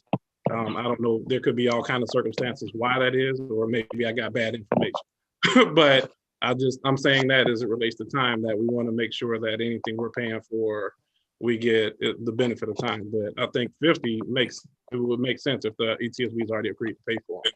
But Chief Mobley, if you have any comment on that, and then Trustee Holmes, I'll ask for your follow-up. Okay. Yeah. Go ahead, Trustee. Yeah, I did check into it. Some villages are lower, but you know what? It's the safety first. I just don't like the idea that it's paperwork or everything is being pushed here at the last minute. And we need to be mindful and respected, you know, of the committees and of the board to get this to us ahead of time. Like I said, it's like our backs against the wall. We got to vote, but we don't vote for the safety of the village, safety of the police department. But this is, to me, this is a rush. Last minute. Can I say something, Mayor Pro Tem? Yes, sir. I'm sorry. I think Trustee Holmes, even if this is where, if you got with the chief and got with him early and come with the committee meetings, even if, I mean, I'll help you out. You know what I mean? This is something that could be handled. This could have been handled 2 months ago. And when you're in communication with that department head, you say what you need, what do you need me to take to your board? What do you need me to take to the board? Because Chief Mobley's at the same time, he's the police chief, so he got a lot of stuff going on. So even if you need help, I help you out, man. But just communication with the department head and come to your committee meeting, your police and fire committee meeting, discuss this, and then bring to the board. This could have happened 2-3 weeks ago. This could have happened a month ago. So I'm saying it's just communication between the trustee, the community, the committee head, or the committee chair, and not department head to get these things brought to the board. So we won't be dealing with this like now. May I be recognized? Yes, sir. Please, your response. I'll be recognized. Yes. Ed Steve, to your response. I talked to the fire department, I talked to the police department, and let me put it on the record so you can know what you already know. There's been a stop of communication between the police department and some of the fire department because the mayor has their job on hold. They don't communicate and give me the information that I need. So you need to stop sitting here trying to make like you know everything. You don't. I talked to the police department. There's no big eyes and no little U's here. You know, when it comes to communication with the police department and the community, there's a bad reception. You know, everybody wants to be in the front and say this. The mayor don't want the Dolton in the news. For what? Why? The public should know. If you're not going to tell the public what's going on in the village of Dolton, and then you want to complain about, oh, the news get it. Oh, the news going to get it because they got radio. So don't sit here and try to front and say, I don't communicate with those departments. I go in and out those departments occasionally, and those departments are working diligently good. So I advise you, stay in your lane. Some of these employees right now are afraid because the mayor has their jobs in his hand. And if they say anything out of line, or if they give out too much information, and if they talk, their jobs are being cut. And that's one thing we need to stop here. Just keep it straight and just keep it real. These police, these chiefs, these fire chiefs, everybody needs to work and be able to work without being micromanaged. So that's the end of my report, my question. Okay, now, if I can, before next comment, I want to kind of keep us to the agenda. I don't want to veer too far off the radios because we have radios that need to be purchased in police safety. Chief Mobley, please, your comment. And then Administrator Scott, I see you come in. So let's get Yes, Mobley and Administrator. Okay, first and foremost, I want to apologize to the board if this is taking as last minute. The last thing I want to do is go back and forth. Like I said, I have no problem with the 50. I was just trying to look ahead so that I wouldn't have to come back and where it would cost the village. I was trying to do it all in one shot and one lease. Going with the 50 is not a problem. I would rather go with that than to table it, to go back and forth and so forth. So the 50 is fine where it won't cost the village a dime. Just know that all 50 are accounted for. And I guess if anything happens, I had 6 part-timers who will use those as spares and to rotate if we have any problems. That would be what I would rotate if we have to send some out for maintenance at that time. Okay, thank you for that, Chief. Administrator Scott, I'm coming to you next, Trustee Steve. I just wanted to add, is Ron Robertson on the phone? Because I would like to get a little clarity on the interagency agreement. Okay, I see Ron, are you available? Mr. Robertson? I see you, I'm on there. I think you're muted. Okay, Ron, well, you're I'm on mute. communicate with the board and maybe I can get clarity moving. I think Ron is, if I can, Administrator, he's coming on and off mute. Ron, are you there? I'm there, Elizabeth, and Trustee House. Okay, so so I received the interagency agreement Friday night at around 9:18 p.m. from Chief Mobley. My concern is that when we had our meeting, Ron, when I had a meeting with you, we had discussed that the maintenance of the radios would fall on the responsibility of Motorola. However, when I reviewed this interagency agreement, it actually says that it falls on us. So I know that that can be costly because of the, although it may not seem like we're going to have any responsibility with the 50 radios, that can be costly because, as you know, police chase people, they have accidents, the radios are going to break. And at $7,000, whatever it is a pop, that can end up costing the village quite a bit of money between those 5 years. So I wanted to know if you could provide the board with a little clarity and direction as far as that goes. I believe the situation with the insurance on the radios, the general maintenance insurance through Motorola will cover, your damages and stuff like that. We're talking malicious damage that if a police officer throws it to the ground in a fit of rage over a patient or a subject or something. I think if we need to change that particular item, that the liability insurance, because I think what does it say in there? It's $100,000, if I'm not mistaken. Right, and it says that the liability falls on the village as well as the deductible. And when we had our conversation, you said that that would be replaced because I even asked you the turnaround time for the replacement of the radios. And you stated it would be a week to 2 weeks. So that is, I think we need to revisit that. We could definitely readjust the call or the intergovernment agreement that the insurance can go through the ETSB as necessary so that we can get this approved for the safety of the police officers and saving the village the $231,000. Okay, and just one more question too. So is it possible to just get an extension? You said there was an extension through the county for a few more weeks. Is there any way that we can table this just so we can get some other quotes? Just because when I called a couple of the municipalities, it was a lot less expensive than what we were quoted here. And so I just wanted to be on the safe side and just for the sake of the taxpayers' money, I would like to revisit this. If we could just be given a day or two just to review this contract and to make some calls. I can tell you honestly, Administrator, that Chief Mobley, along with the board, did a lot of looking into the radios. We got bids from 3 different companies, including Cook County, and they're the ones that are putting these radios out. And that's the price that basically we're getting, even though we're going through a different company, we're getting that same exact price that county was going to give us. If anybody else is getting something cheaper, we'd sure like to know how. But Chief Mobley and myself called in a favor with county that because this was due January 30th, as he stated in his earlier report, that we asked if, as long as we're in the process of purchasing the radios and we're working on getting it done, that if they would give us time, they said they would give us until the end of February. I just don't like to press our luck and then not have any radio service for the police officers. We've already spent $24,000 through the ETSB, putting the new county radios in the councils at the dispatch center. So, I mean, there's a lot of stuff already in the working. It hasn't been, I mean, yes, it got brought to you guys possibly at the last minute. I understand that.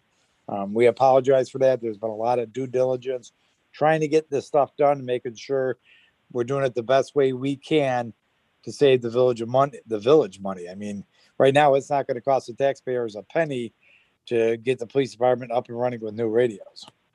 Right, and we could have done that with grants. But also, when I did call a couple of towns, it was considerably cheaper to purchase them versus the lease that we have set forth. So that is just my concern, and I understand now we're up against the clock.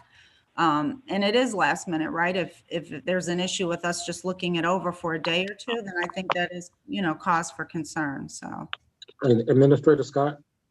Yes. I would say if you've been reaching out to a couple of municipalities and because for us to redo the contract for the 50 and to get that all lined up, it's going to take a day or two. So I would say go ahead and look, and if you do find something that's cheaper, then to let us know. Okay, that'll be great. Thank you. If we could know by the end of business day, Wednesday. Okay, that's perfect. And then Ron, you said you had some other quotes or places that you looked at. If you could provide those to me as well to show that the contract that you brought forth was cheaper, that would be fantastic as well. I will get that to you tomorrow, Administrator. Thank I'm you. gonna do 2 things. I want Trustee Steve had a comment. I want you to chime in. I think Attorney Murphy may have a statement out right after Trustee Steve. Can y'all hear me? Yes. I can hear you. Thank you. I want to respond to my fellow trustee Holmes. That's why I started off by saying, if you need help, let me know. There's a lot of talking going on right now about certain trustees, but funny, it's election time. Obviously, you don't know what's going on. You had 2 years to do a committee meeting. You did one in 2 years, and you just did the first one Saturday. You don't know what's going on. That's why I offered you help. And I'm still here offering you help. If you need help, text me, call me. But you don't hold a committee meeting the first time in 2 years, and then you wonder why they ain't got no radios. You could have handled this 2 weeks ago. You could have held this a year ago to get this handled. But you don't wait to the last minute and say, stay in your lane. I'm a trustee. I see what's going on. Our police officers need this. And if you wouldn't have waited to the last minute, they wouldn't have this right now. But you waited to the last minute because you didn't know you could have a committee meeting over 2 years. You thought a committee meeting was a community meeting and you didn't know the difference. Yet and still you want to be mayor. Man, miss me with that. I'm telling you, I'm here to help you. If you need help, I'll help you. Obviously you need help because you don't know what's going on. Even early in this meeting, you didn't know that all the trustees can't meet together. That's violation of Open Meetings Act. You don't know what's going on, yet and still you want to be the mayor. Stop all this grandstanding. You ain't talked this much in 2 years. So you stop all this grandstanding right now. You ain't never asked this many questions. Never. And you don't think we see this? Stop this, man. This is what's so sickening about politics with us in this community, because people grandstand for ulterior motives because they want to be in charge. Stop it. Let's get these raiders and handle this as the police and fire committee meeting chair. You could have been handled this, but you didn't know. So don't try to say stay in your lane. If you stayed in your lane, you wouldn't know that you messed this all up, but you don't know. So if you need help again, brother, not trustee, brother Andrew Holmes, if you need help, hit me, text me. I could have helped you with this. If you look at the Public Works Committee meeting, they need stuff, they tell me. I come to the board meeting, communications, all that political stuff, miss me with that. Go to the police, go to the police. What do you need? I'm gonna put this before my committee, period. So I'm not all that grandstand, all this political stuff. I'm not running for nothing this time. My meetings, just like I stated, and I stated before, I put them up under one umbrella, and that's the way I did it, and that's the way I will continue to do it. And I had my committee meeting, so I'm gonna say this: the streets, the infrastructure, and you talking about, I messed this up. We got a chief of police that could have had these grants for this. And you talking about I messed this up. We got a police, and one thing, I'm a chair of police and fire. And the second thing, I have been disrespected because I don't get the information, and you know I don't get the information. So stop grandstanding yourself for the mayor and everybody else. You see these streets like I see these streets. You can't even get through them. You see these potholes like I see them, and they ain't been done. You see these fire hydrants that's been here for the longest, that's leaning over that ain't been done. You know, do what you got to do to help. And even I can't. public works need help. They need employees. It is. You see everything that goes on in this village. You see the mayor fine people left and right. And Attorney Murphy, if you still on, I'm gonna ask you, are you asking and letting the mayor know when he's wrong and when he's right? Because see, when this goes down and lawsuits come, then who's paid for it? The taxpayers.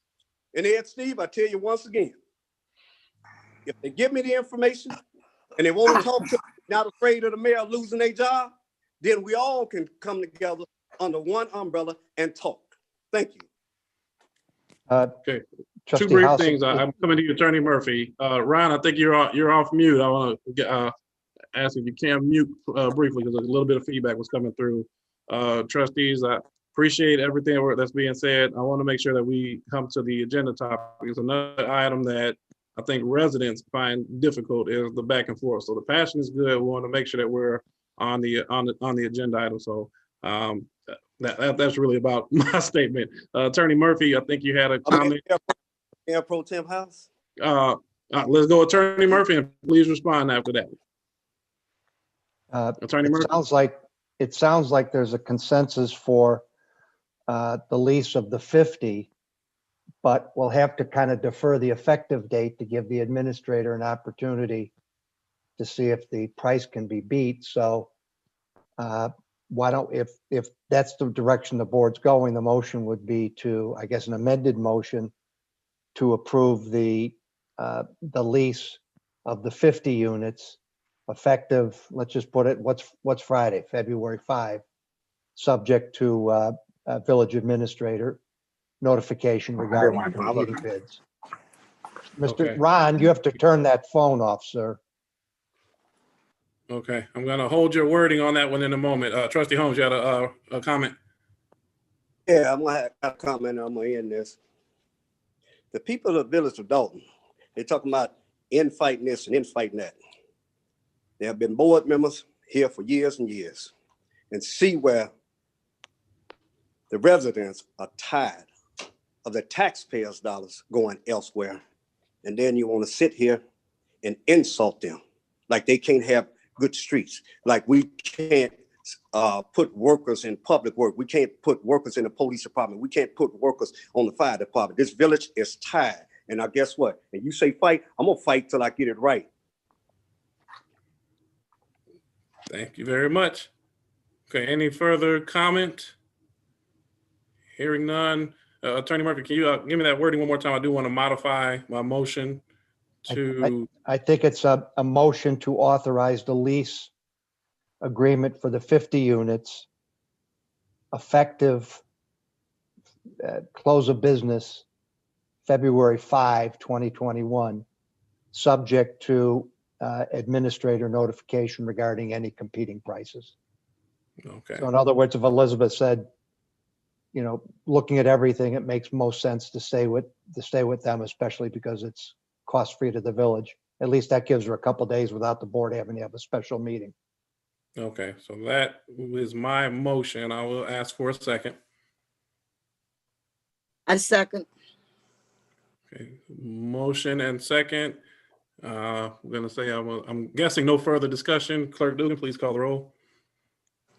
Trustee Denton, Aye. trustee Steve, Aye. trustee House, Aye. trustee Brown, Aye. trustee Holmes, Aye. trustee Henry. Aye. 6 ayes. 6 ayes. Thank you, everybody, for your input on that. Next up would be the mayor's report. Gonna pass by that one, and then last and best is citizens. Pro Tem, I'm I sorry, know Clerk you- Dugan. I don't know, trustee Steve mentioned that he wanted to repeat the mayor's statement that he read at the top of the meeting for those Oh, residents. okay, I missed that. Sorry, Trustee Steve, please do.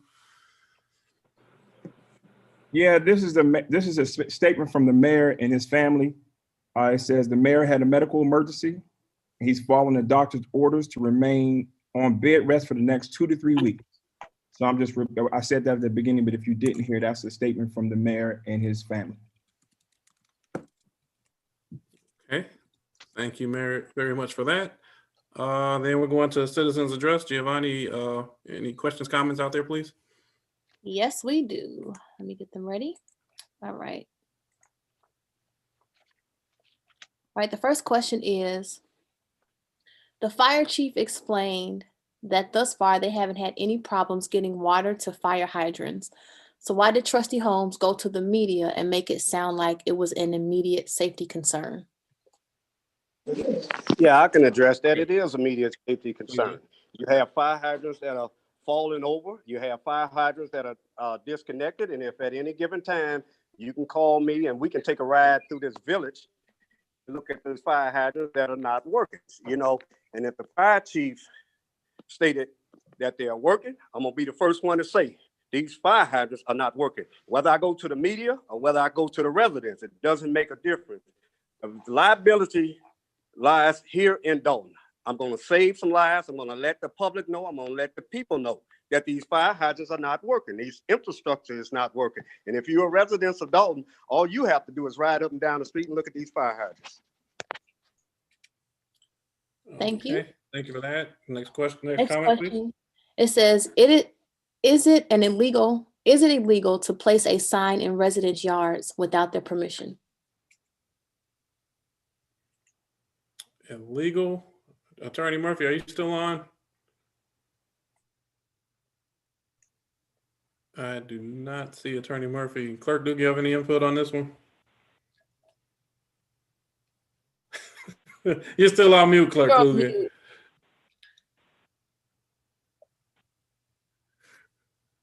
And there's a very good reason that I'm still on mute.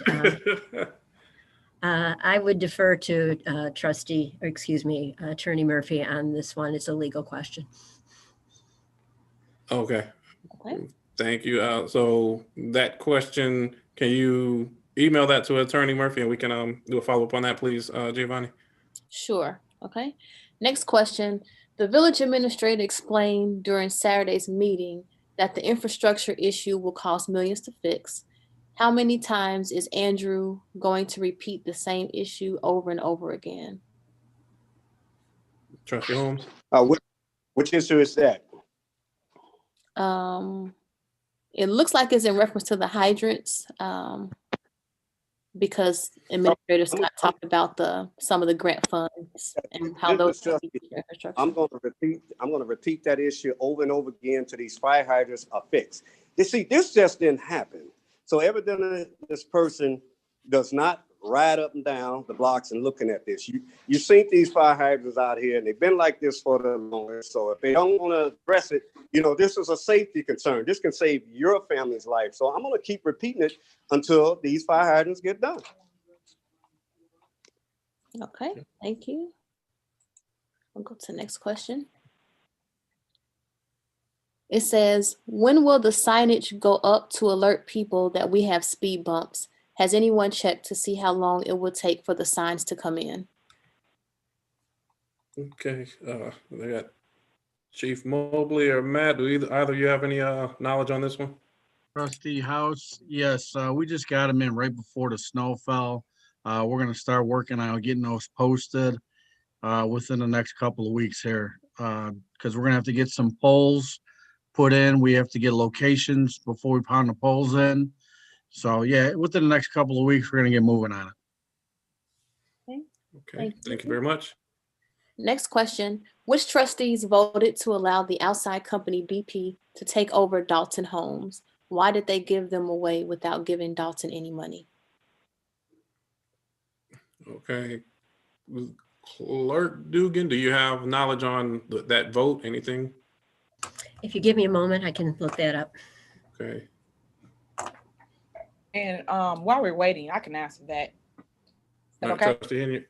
Thank you. Please. I am one of the trustees that voted for BP Capital. This was literally maybe 2 years in my term. I don't remember the year we voted for it, but when I voted for it, I supported them because they was someone that came to the table with an idea to put properties back on the tax roll for the village. Just like if anybody else come and put a proposal before the board, we will give you a shot. We would try you.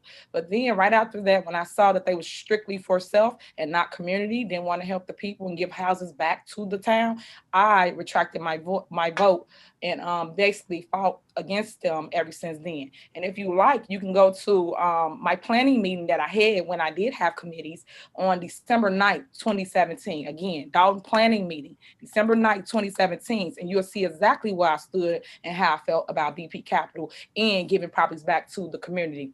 Secondly, I structured a program to help my residents in town. It was called Block by Block. And what it consisted of is putting all the vacant properties back on the tax roll right after we allegedly got rid of BP Capital. So that way now the vacant properties will go to the homeowners that live next door to them or any investors that wanted to bid on the property. That got shot down as well. The board approved it, and then before they exit, they basically shot it down, and here we are. So it's been 2 years since the new board took office, and it hasn't been a housing program since. So that's where I stand. Okay. Thank you very much. I think Clerk Dugan, are you still looking? If you're still looking, I'll go to the next statement and we'll come back. No, I found it. I was just looking. Trustee Henry, would you mind repeating that date, the December date from 2017? 2017 is a planning meeting, December 9th. Well, planning committee meeting. Okay, thank you. Yes. The board first approved it in June of 2017. The vote was 5-1. 5 yes, 1 no. The 1 no was Trustee House, and then the mayor vetoed it. And the board came back on July 17th of 2017 to override the mayor's veto, which was overridden again, 5-1. Trustee Holmes being the only no vote.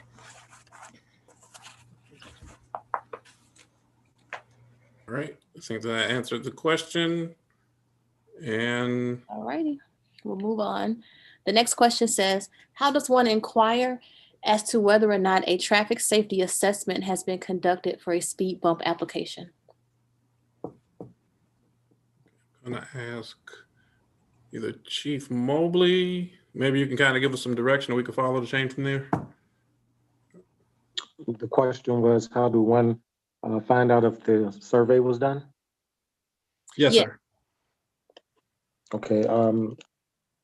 Normally when I forward it to Commander Lacey, he'll do the survey and give me the results. And at that time, I'll forward it back to Clerk Dugan so they could check with her office. If she doesn't has it, it hasn't been completed.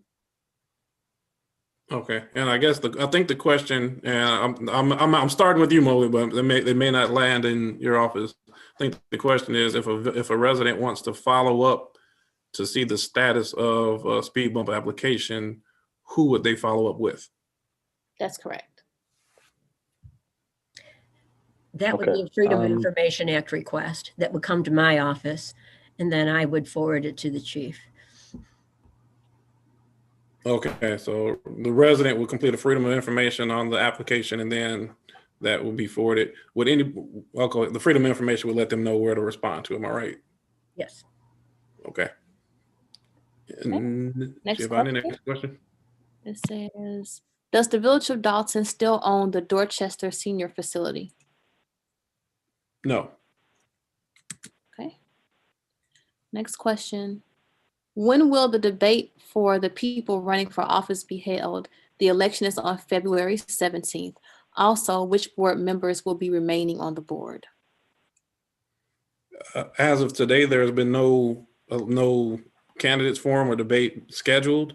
So if one is scheduled, whoever conducts it will do their best to get the word out.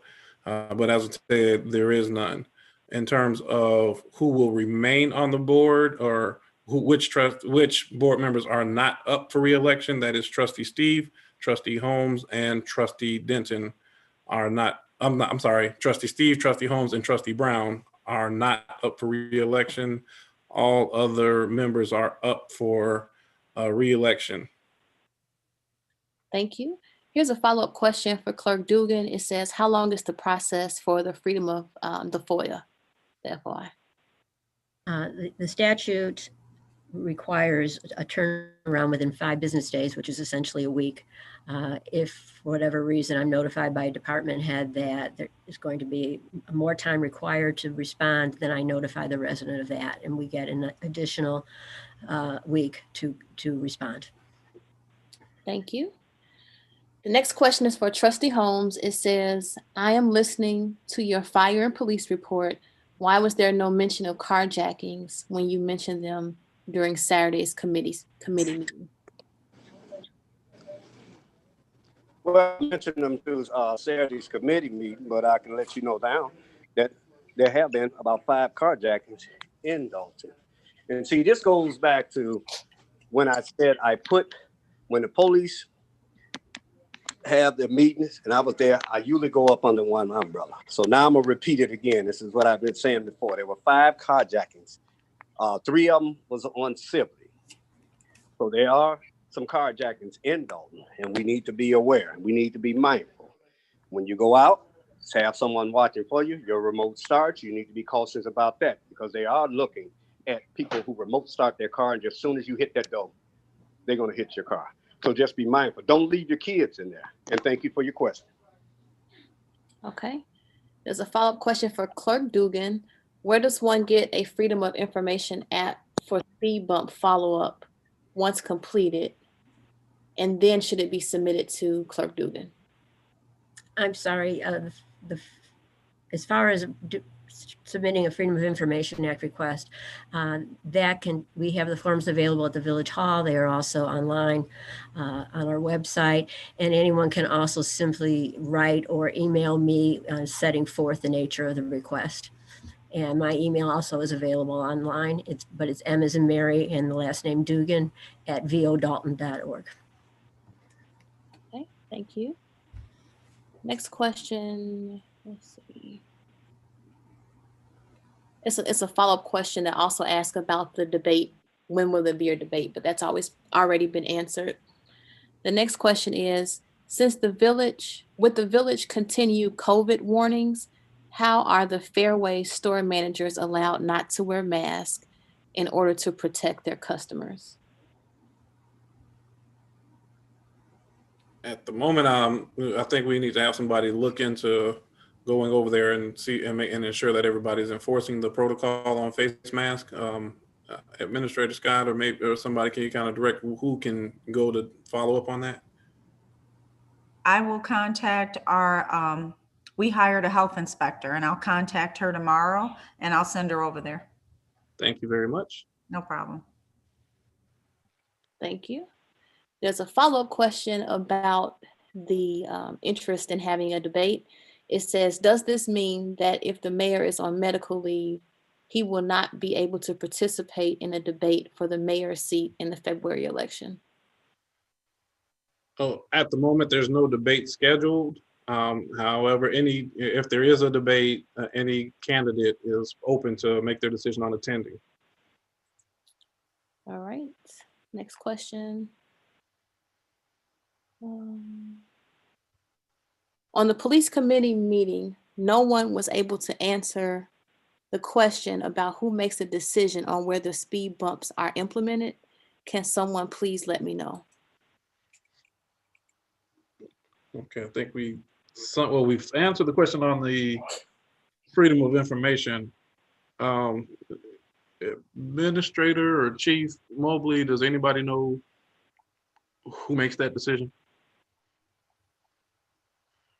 As far as the police department is concerned, once we get the application from Clerk Dugan, we do the survey and then we return it. We do not make a final decision on where the actual speed bump goes throughout the village. Okay, and you return it to, would that be the Clerk Dugan? Yes. Okay. Clerk Dugan, you have any input on the decision? I do not have any surveys in my office. Thank you. Next I question. think, if I can on that, I think the question goes to who made the speed bumps that are down. Who made that decision? I'm not privy to that. My role is essentially serving as a clearinghouse for all applications to ensure that everyone who does apply turns in an application, that application is considered. When the program started, residents were completing applications and giving them to trustees or the mayor or the chief or to myself or to other employees. So in order to coordinate that, they all are funneled through my office to the police department. And that's the end of my involvement. Okay.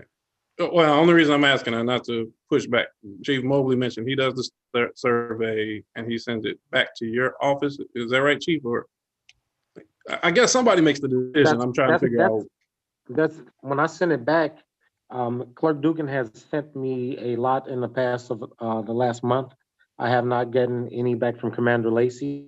I will check to see if he did the surveys. Once we do the surveys and send it back to Clerk Dugan, because to my understanding, and correct me if I'm wrong, I thought when this speed bump implication first started that once we do a survey that the board was supposed to agree on where they should go. That's what I thought, but for the record, the police department does not implement or say where the speed bumps are going. Police department just strictly does the survey to validate the citizen's complaint as to why they want a speed bump due to it being speeding, running a stop sign, and things of that nature. Okay, so I mean, I think it seems like this should be a simple answer. Maybe I'm oversimplifying it. Excuse me, trustee, can I help you out here? Thank you. Please do. All right. Well, depending on how many complaints we get on a block, when we get the sheets, I get them from Mary Kay after the study is done. Depending if there's, multiple addresses on the block, I met with the mayor and we went down and we would put 2 on, blocks where they're really speeding down them, and we would put 1 on the block if there was only a couple people that complained. So I guess it's kind of give or take, how bad is the speeding going on? Do you want 1? Do you want multiple? That's where the study comes in. I just do, how it goes. Okay, and I'm just the questions around the decision. So it sounds you and the mayor just get the surveys back and make a decision on which ones make the most sense. Yeah, it's rough Okay. to say, but yeah. Thank you very much. Thank you. Giovanni, next question, please. Okay. Why doesn't Trustee Holmes know Robert's law, and why doesn't he ever follow protocol? That's a assumption and a question. Is Trustee Holmes on? Want to give him opportunity to respond. I do not see him on, so if he chimes back in, I'll let him respond. Next question, please. Got a call in Chicago. The next question states, Oh, it's another question for trustee. I'm sorry, this is for trustee House. Oh, I'm sorry. We have so many comments. I apologize.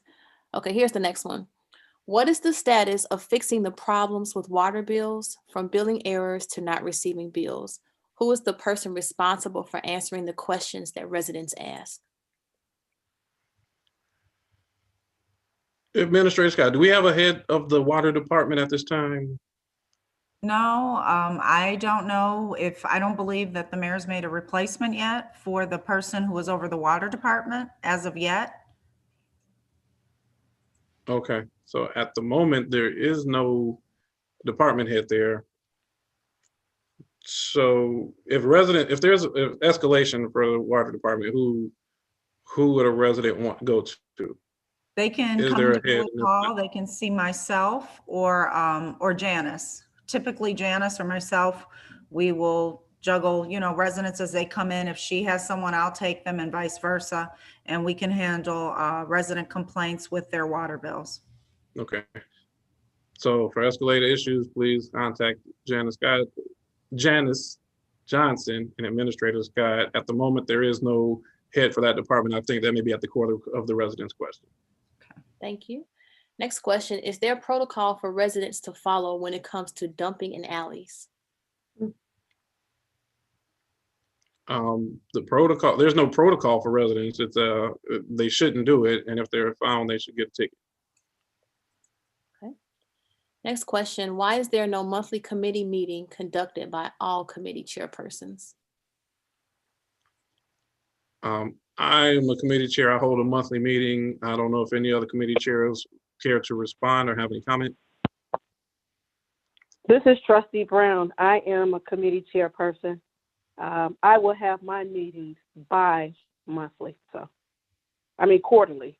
Sorry about that. So my meetings will be held quarterly. It doesn't say you have to have monthly meetings, so mine will be quarterly. Okay, thank you for that. Any other hearing? See, Trustee Steve? Yeah, I'll have my meeting. I try to have it once a month, both of them, Public Works and Melanie Fitness. So I try to do my best. I think I've been doing that pretty good once a month. So I try not to do it the same week as Trustee House, because sometimes people, they see Wednesday, Thursday. So, but I'm gonna have mine coming up. So I try to do mine once a month. Okay. Okay. Next question. Giovanni, I think Trustee Holmes, he said he's trying to get back on. He just texted me. He told me to let you know he's trying to get back in. I guess he got disconnected. I don't see him yet. He just called me. Let me try to let him call him back. I don't know. Yeah, when I see his name pop up, I'll put him back in. I'll keep looking. Oh, here he is now. Okay, so I guess I can go back to the question that was for him a few questions ago. Trying to keep. All right, Trustee Holmes, are you with us? Yeah, I'm back. All right. Okay, yeah, there was one question that was directed for you, so we bypassed it, but Giovanni's going to read it now. All right, the question states, why doesn't Trustee Holmes know Robert's Law, and why doesn't he ever follow protocol? I follow protocols, but you know what? Let me get us back to the person that sent this. Why haven't the past and the present mayors follow the protocols? The village is hurting. The village is bleeding. Ask yourself that. Step out your front door and you let me know, is your streets done? Are your sidewalks done? Are your fire hydrants working? Are your taxes high? You tired of the water department? Ask yourself that. Ask them, do they follow Robert's Law? Thank you for your comment and your question. Thank you. Next question says, what is the status of fixing the problems with water bills, ranging from billing errors to not receiving bills? I would say we need to first have a department head for that one to dive into it. So I would have to deflect that one until one is hired, and then I think they'll come up with a plan. I would imagine that would be their first task. All right. The next question is, it's for Chris, if he's still on. Why doesn't Chris know who authorized payments? there were quite a few checks on the manual check run. And I know the board has specific vendors that they have inquiries on. So depending on which vendor, I know one of the bigger controversy ones, that one I can give the board, I know who authorized that one, but there were more than one vendor on the manual check run list. So I can't give I don't remember how many vendors there are on the list, exact answers as to who authorized those specific vendors because there's more than one on the list. For a specific vendor, the ones I know that among many of the board have questions about, that one I do know the answer to. So if the board would like that one specific vendor, of course I can answer that one. But there are more than one that were on the list that they have in front of them as to approving. That's why I can't give a specific authorization because there's more than one vendor on the list. Okay, thank you. The next question is Ms. Scott the person that everyone reports to? I'm gonna, from my understanding, Administrator Scott is over the village. However, does not have hiring and firing or HR responsibility. Administrator Scott, would you like to elaborate? Did I characterize that correctly? Yes, I don't have a hire and fire authority, and I was not over the water department. I was taken off of the water department, so. Okay. Next question is for Ms. Scott. It says, do you know who authorizes manual checks since you are the administrator? Typically,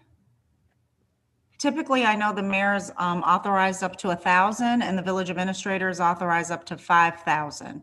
That doesn't necessarily mean that I'm going to authorize anything that's up to 5,000. For example, the fire hydrants came through and I did place that on the warrant list because I felt like that was something that should be placed before the board. I do have authority up to 5,000, but that doesn't mean I'm going to necessarily authorize it if I don't deem it necessary. Okay, thank you. The next question is for Administrator Scott. It says, what are some of the projects you are working on? Okay, some of the projects that I'm working on is the LNA comprehensive plan. We actually were awarded that last year. Due to the pandemic, we put it off because I have to be properly staffed for that. It's a long-term project. It's a comprehensive plan that typically lasts 10 years.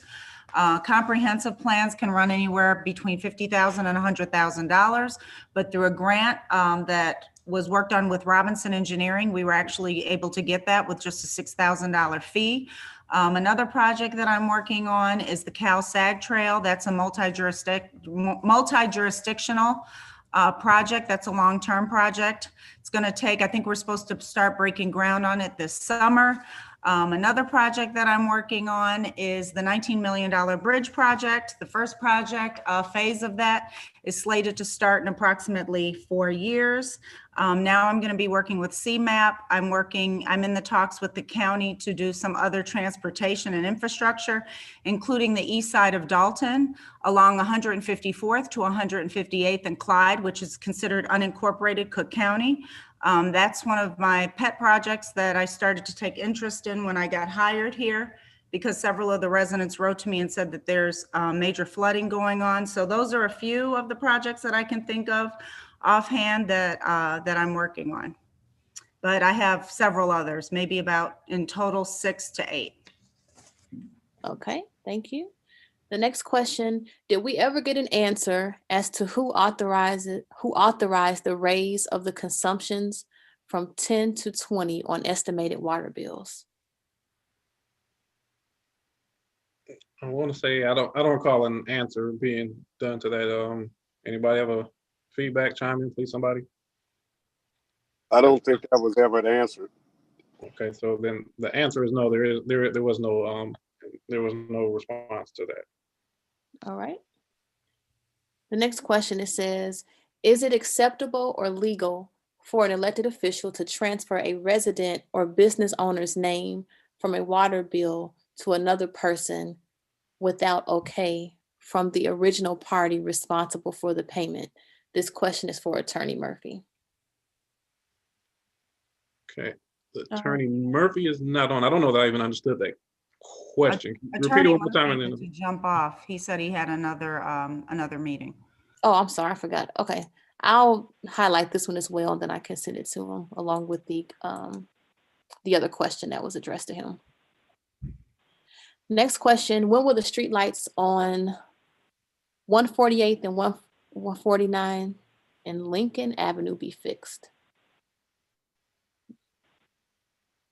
Lincoln Matt, Avenue. are you aware of that? Yeah, I'm not aware of that, but Lincoln Avenue is ComEd lights. We only have the aluminum poles at some of the intersections, like Lincoln and Kimbark, University and Kimbark, but all the rest of them are all ComEd. I will check tomorrow about the 4849 block of Lincoln. Okay, and can a call be made in to comment if it's not? Yeah, I can call our rep at ComEd, let her know, see if she could put a rush on it. Thank you. Okay. The next question is there a way to have trustees go before an ethics or review board when they do something unethical? Anybody who does something unethical should be reported to the Cook County State's Attorney's Office. Would be my recommendation. I don't know if Clerk Dugan or anybody else has any other reporting entities that they would want to list for residents. At one time, the village had entered into an intergovernmental agreement with the Cook County Sheriff's Office, I believe, to essentially serve as an oversight body and a recipient of complaints such as ethics violations by trustees. But I have not seen any activity back and forth with that office in quite some time, years even. So yes, the state's attorney would be the next logical person. All right. Okay. Thank you. This is a follow-up question for Trustee Brown. It says, why only quarterly meetings for the housing department or housing committee? I apologize. That's what I choose to do. It's not stated that I have to have a monthly meeting, so I chose quarterly. Okay. Next question. Why didn't the need for radios go through Trustee Holmes' committee? Is it because he doesn't hold committee meetings?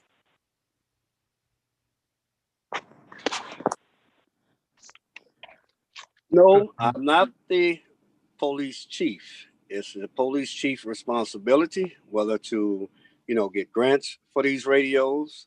I mean, they know just as well if they needed these radios. It's a last minute thing, and as I stated before, a lot of activity with the police department and some with the fire has been cut off because the mayor don't want me to know anything. And as I stated, some of these employees are afraid to lose their job if they say anything. I'm not putting responsibilities on the police or the chief. They need to take this. The mayor needs to take his hands off their job.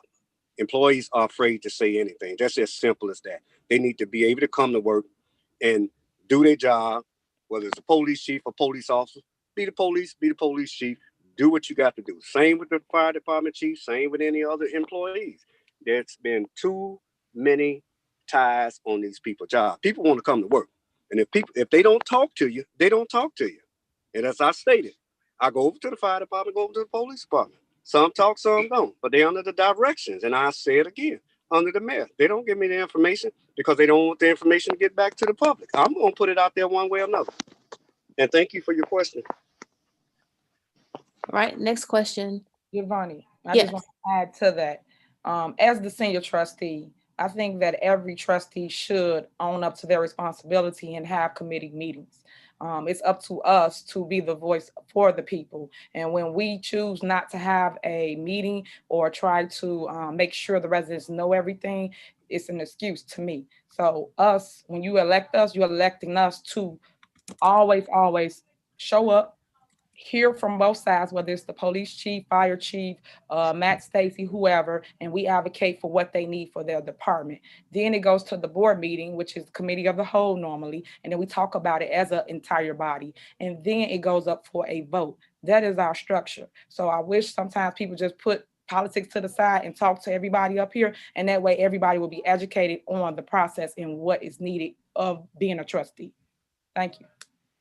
May I be recognized? Because I want to respond to that. And like I said, and when the mayor got a hold on them and they don't want to talk and they don't want to say, anything, then that's on them and the mayor. Because see, I'm a walker. I go door to door. I'm gonna get my message out.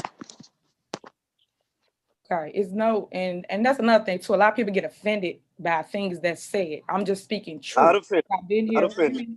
I've been here for 8 years, so I know the process. I know what you're stating. When you saying someone's not allowing them to speak or do something, I agree with you. But what I'm saying, your job as a trustee is to make sure you hold a meeting like Trustee House does every month, and then you make the department heads come to the meeting. Now you're holding them accountable. So now when they didn't show up or don't show up, then you can show that the mayor told them not to come or whatever the issue is. But you as a trustee is supposed to take the lead and say, you guys, I'm having a scheduled meeting every month at this time and this day. Please show up. And then when they come, then you use your platform as your voice to say, okay, this is what I expect of you guys. And then they will tell you what they need. Well, trustee, we need radios. Well, trustee, the deadline is this, or can you put this before the board? And then your job as a trustee is to bring it to the body and then speak about it. And now we all will be on one accord. So that's it. I'll just be trying to help. I'm not necessarily pointing or picking at anybody. I'm just trying to educate you on the process. That's it. Not saying anything that you're not trying to help. I help my meetings and said what I had to say at the police community meetings. And that's the way I did things. That's the way I did it. So I can't control the way you all do things. I'm going to get my message out one way or another. And like I say, if the mayor got their hands tied, then that's on them. But I'm still going to fight for the people. Okay. I'm going to say this going to be done, Trustee House. Okay. It's not that you're not trying to do it your way. Unfortunately, when you get sworn in, you're supposed to be upheld to this oath of office and do it the right way, meaning the way that it's supposed to go. You don't do that. So when, for instance, you had your meeting. I'll just give you an example. You had your meeting. You started your meeting before your board members was even there. That means you cannot have a board meeting because people wasn't there. You have to wait till they chime in, and then you call the roll, and then you start your meeting. Other than that, you cannot have a meeting. It's illegal. So that's what I be trying to say when I'm trying to tell you how it go. You can't do it your way because this is government. This is not activists, it's government. So unfortunately, we follow rules through government that's not being followed now. So we could point the finger and say whatever, but we have to look at ourselves and do what's right first before we start trying to tell what other people are not doing. Thank you. I had a trustee there and had one that wasn't not there. Committee meeting got done. That's the end of my statement. Correct. That committee, that person came in later. That's what I'm saying about how you're not following the rules. So I get what Trustee Steve was saying. You cannot open your meeting until you have 2 or more at your meeting. It's only 3 of you guys. So you alone cannot host a committee meeting until the rest of the body come on board. That's what I'm saying. Other than that, you can just have a town hall meeting if you just want to hear yourself talk. But the way it's structured is it has to be 2 of you guys to actually start the meeting. Then you call the roll and you have somebody do your minutes. Like for instance, do you have minutes for your meeting? Did anybody structure that for you? Because then you have to vote on that as well. It's steps. I know the rules. I'm Thank down, you. Trustee House. I know the rules. Thank you. Because 1 minute you're with Ed, 1 minute you're against him. But thank you. Let's move on. For the record, I'm not against anyone. I'm just trying to educate you once again on process, but it's so much pushback. So I'm done with it. But thank you again. You've been here long enough to got this done out here too now. So don't sidestep. I'm done. That's what we're gonna do. We'll go there. I've been here long enough, and the only one on this board that's been fighting.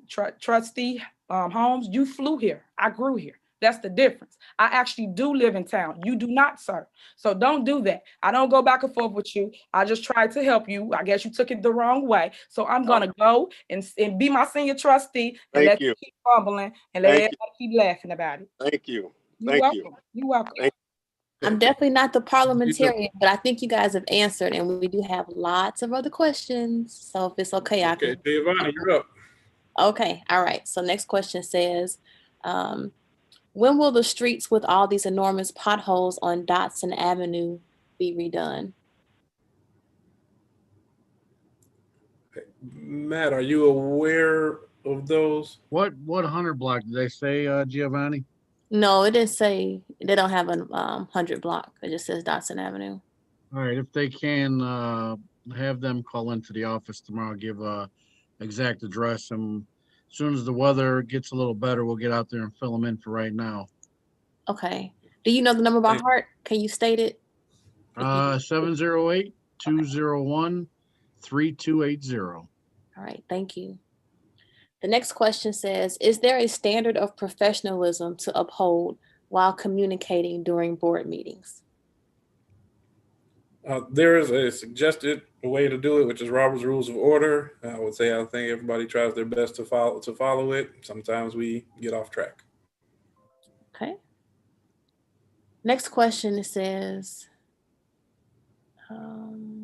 it's from Ms. Scott, but I think someone answered this. Ms. Scott, is it acceptable or legal for elected officials to transfer a resident or business owner's name from a water bill to another person? Well, I can't speak to that. I'm not legal, so I don't want to give any legal advice, and I definitely do not give advice as far as the trustees' conduct. So that question I'm not going to answer, and I'm not in a position to answer. Okay. There's another question that we'll reserve also for Attorney Murphy. It asks, it's a legal question, asking if it's illegal to put the Vice President of the United States picture on campaign literature, unless someone else wants to answer that. I would also say that's a legal question. So if anybody, Attorney Murphy would be the one to answer that. Okay. The next question, it says, Trustee Holmes, you keep saying that these fire hydrants have been in need of repairs. Why are we just hearing about it when you started running for mayor? Well, you have to think about it. They've been like this for the longest. If ain't nobody else said nothing, you ought to be asking them, why haven't said anything about them? It's just a safety issue, to save people's lives and keep the fire department healthy and save their lives. If they're not working, we just need to get them fixed. That's it. Okay. To add to that, he is a person over police and fire. So 2 years, he could have did something about it. All right. And then the next question is similar to the first one. I'll just read it. It says, Trustee Holmes, as a trustee, if the fire hydrants were an issue, why did you wait until election time to address them, considering the fact that you've been a trustee for 2 years? I didn't wait till election time to address them. I have addressed them before at the fire department. But when you don't have them, not the fire department, but if you don't have the structure and they're not moving fast enough to save these people, this has been an issue, not just for 2 years. It's been an issue way before then. So I'm going to continue to do what I got to do. If I got to highlight what I got to highlight to get the things done, then that's what I'm going to do. I'm going to say to people, that's about it. Save taxpayers' money. We just need to get these fire hydrants done. All right. Next question. Since the village is aware of several potholes, what plan is being implemented to fix them, and how can citizens follow up on this issue? For potholes and things, I think similar to what's been addressed here, they would call the Public Works Department. Superintendent Stacy gave out the phone number, and also follow with that department. Matt, did you have anything you'd like to add to that? Just with the weather the way it is, if we put it in there, we're just going to plow it back up. So again, like I said, when the weather starts getting a little nicer and stays steady, we'll start filling them in. But we'll get out there, tomorrow, and when they call in, just to do a little temporary if they're big holes or whatnot, we'll get them taken care of. Okay, and I think I would stress to the residents, of course, make the call, and if you don't get a response or anything like that, call again, because I think we do want to know anything that's going on and continue to follow up. All right. The next question says, I heard of a housing program that took place in Dolton about 5 years ago. Is that the program that allowed city officials to buy up all the houses instead of sharing the information with residents? So that's kind of a broad statement. I don't know which housing program we're talking about. So I really can't comment on that. I don't know if anybody on the board has a comment. Okay, yeah, hearing none. I think we need more specifics on that question. Okay. The next question says, what ownership does Ms. Scott take for the water department's failure, since everyone reports to her?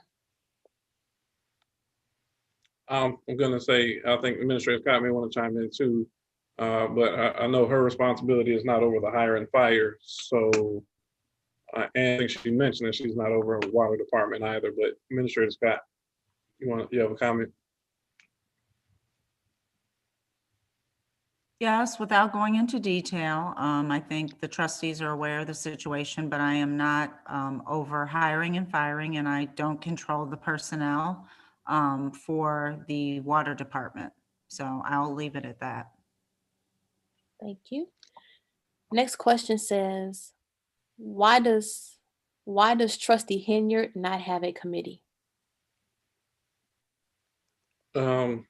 I would say a couple of years ago, the committees were restructured, and the mayor appoints members on the committee, and he appointed 4 committees, and Trustee Henyard was not included on any of those committees. Okay, next question.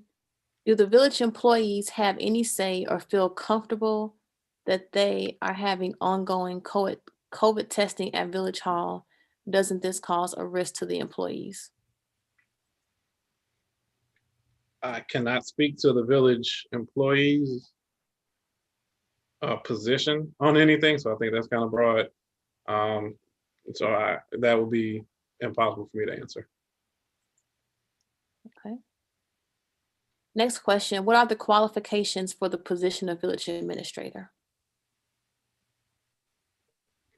Qualifications, Administrator Scott, do you want to comment on that, or? Boy, I'm really popular tonight. So I'm not sure what the qualifications are as far as what they're asking specifically. However, my position is an appointed position. I was previously the chief of staff here. I've been with the village of Dolton for 6 years. Previously, I handled typical chief of staff duties downstairs within the mayor's administration. I was brought back in 2019 of April, and it will be 2 years as a village administrator. My main focus has been grants, infrastructure, including the CARES Act, which I might add, I was able to get the information as far as the numbers from Chris, but I wrote that grant completely by myself. And I brought in almost $800,000 for the village, as well as many other projects. I'm over the quiet zones, the Cal-Sag Trail, the grade crossing separation. I spearheaded the pavement analysis project, and the list goes on and on. So also the census money that was brought in, which was $15,000, I applied for that completely on my own. So, and I will continue to do my job to the best of my ability. So I hope I was able to answer your question. Thank you. The next question is a follow-up. It says, is it acceptable that a trustee is not assigned to a committee? I'll go back. Acceptable is a personal decision for all residents to make. But in terms of legal, it is legal. Okay, thank you. And Matt, are you still here? Oh. Yes, I am. Okay, the resident that mentioned the potholes on Dotson, they just replied stating that it's at 154th and the 155th block. Okay, thank you. Okay. Let's see what else. Another question for Ms. Scott. Why is Ms. Scott doing manual checks without the board approval?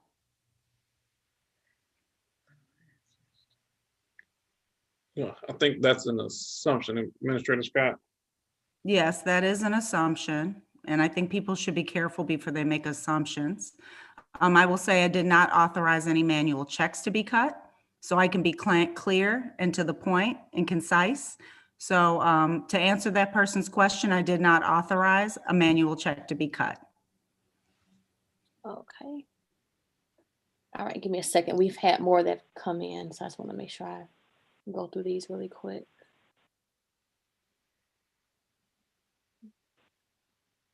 This question is for Trustee Brown. It says, residents want to know monthly what is going on in housing. Is it okay to transfer water billing ownership to Trustee Brown? Again, there is no record or no law that states that I have to have a monthly meeting. Number two, once we find out actually what the village owns and what they don't own, then we will have a monthly meeting. But until then, we have a quarterly meeting, and we're on the track of trying to bring the land bank back. So hopefully once that's in place and if the board votes on it, then we possibly can go to a monthly meeting. But right now we will go to a quarterly meeting. Okay.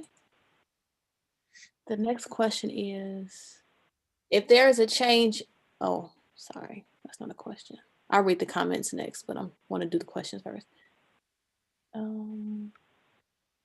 The question here is asking me, why didn't I post Trustee Hingier's gas event, but Mayor Rogers' code event when he said it wouldn't be posted? I can go off memory from the last meeting when this was brought up and discussed. There was a conversation about some events being political. I don't want to try to restate what Mayor Rogers said, but there was, Mayor Rogers did state that his coat drive was not political because this was not an event that came into being just because it's campaign season. This is something that's been going on as an annual event, so it was not a political event. Just to correct you, Giovanni, he said that his event is not going to be posted either because his was political. But you guys still posted his and not mine, which I asked several times. It's like we had a COVID event this past Saturday or Sunday, and you guys didn't post that either. All it is getting information to the residents so that they know that there's other resources out here as well. So the question asked me why his event was posted, and I'm restating that it was not a political event. Now, if they're asking what Mayor Rogers said on a previous meeting, they would have to either watch the previous meeting, because I definitely don't want to restate anything, and I'm definitely not going off memory about who said what 2 or 3 weeks ago. Right, but you're saying that his event wasn't political. Is that what you just said? I said that was discussed in the previous meeting, that he stated the event was not political because the coat drive has been happening for several years.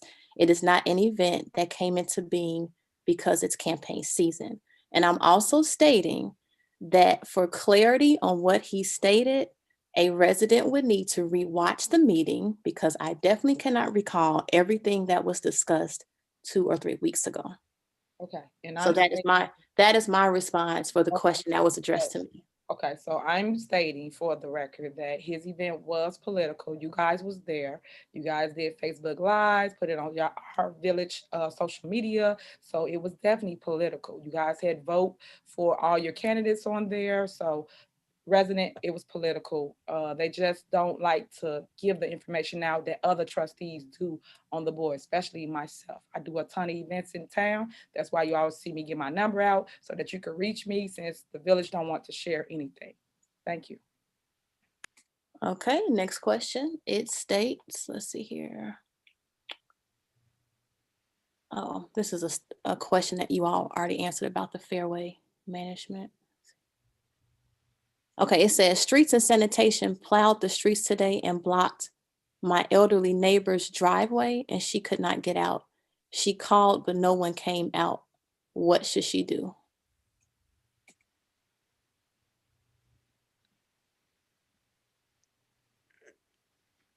Trustee, Giovanni, you can get her information. If you can get her information, Public Works, I had a resident call me today and later on the day. So I'm gonna be visiting some residents' home tomorrow who had some problem getting out that I visited today and tomorrow. So if you want to get the information, we can stop past there and see what we can do to help. And if we got to dig them out, we just got to dig them out. Okay, all right. Well, they send in the more details, and I'll just forward it over to Matt and CC you on it as well. Okay. The next question is for Administrator. Village Administrator, you are popular tonight. It says, why do the department heads report to the administrator? What does she do with that information?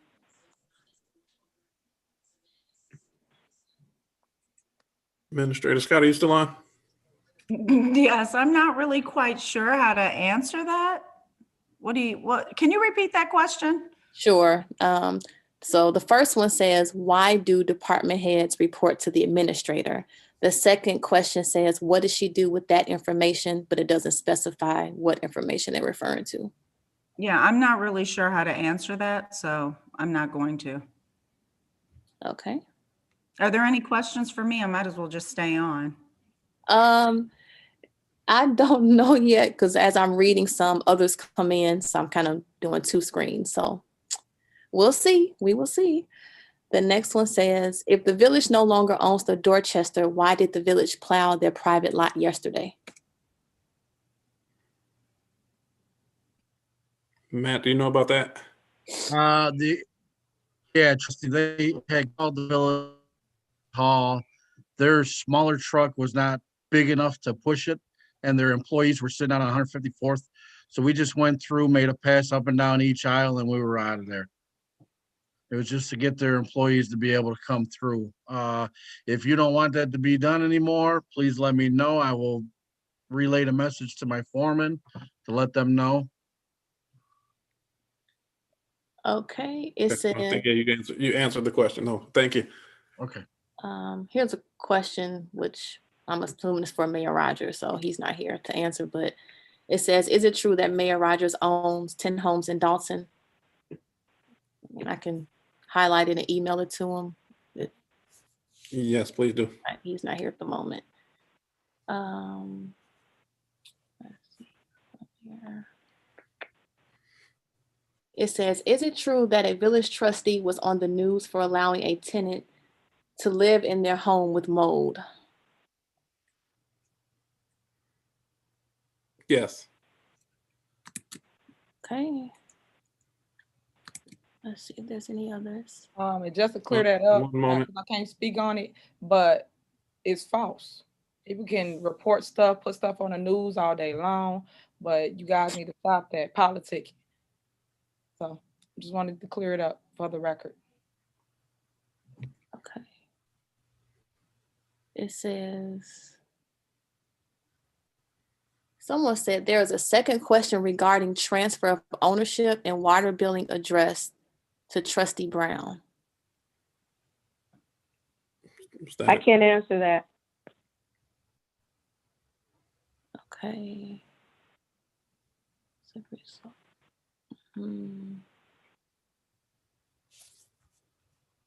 That looks like, oh, here it is. Someone asked, was this the mayor's first coat drive? Was this the mayor's first coat drive? Have he held one before, or has he had one before? To my knowledge, this was not the first coat drive. Other people may know since you all have been here. Any comment from the board? No. Okay, next question, Giovanni. All righty, let's see.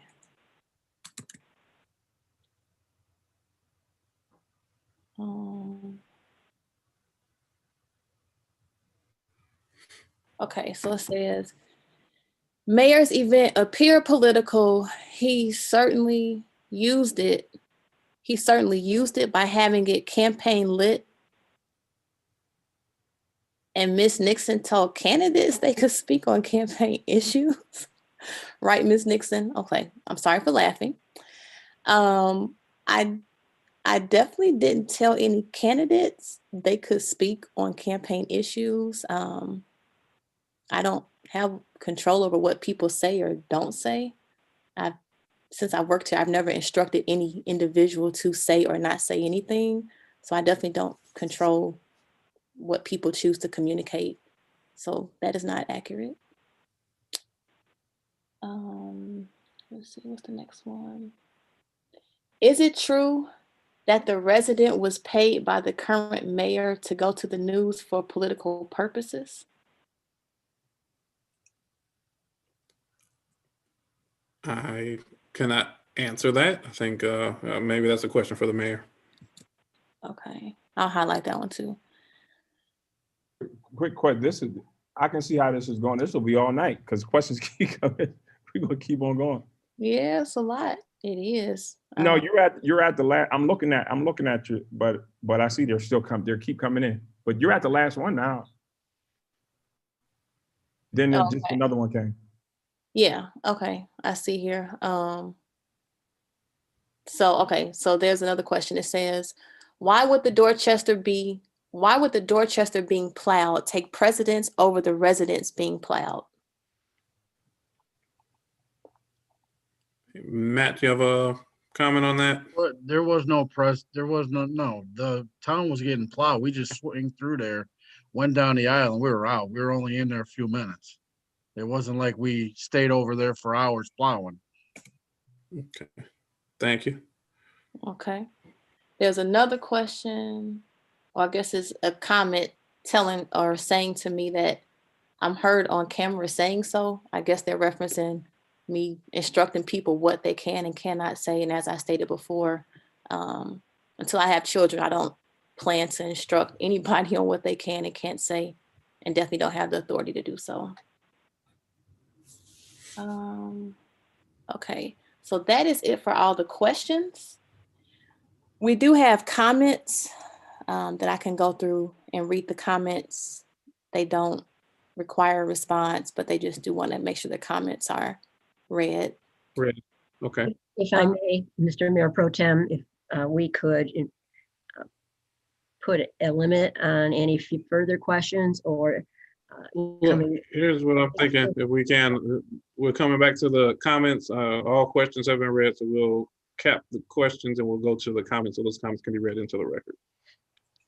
Okay, I'll read through them. It says, thank you to the Finance Committee who did an excellent job managing the village's finances during the course of the pandemic. Great job. I want to pause there because I always want like give credit to Chris, Janice, Liz for all that they do. They are in there 40, 50 hours a week.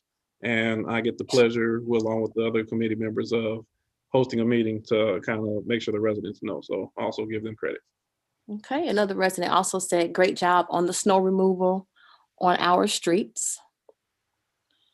Another one said, thank you, Trustee House, again for coming to my home. Trustee House, snow blowed not only in front of my house, but also did my driveway when we couldn't get out of the garage. Another comment, it says, Chris should know when they're talking about vendors. Sorry, it's taking me a minute because it's just hard to kind of decipher through them.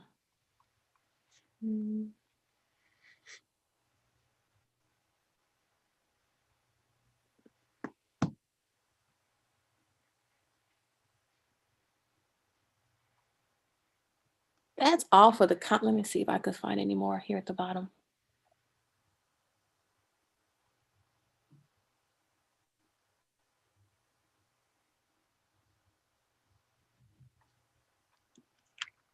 Trustee Holmes is good as an activist.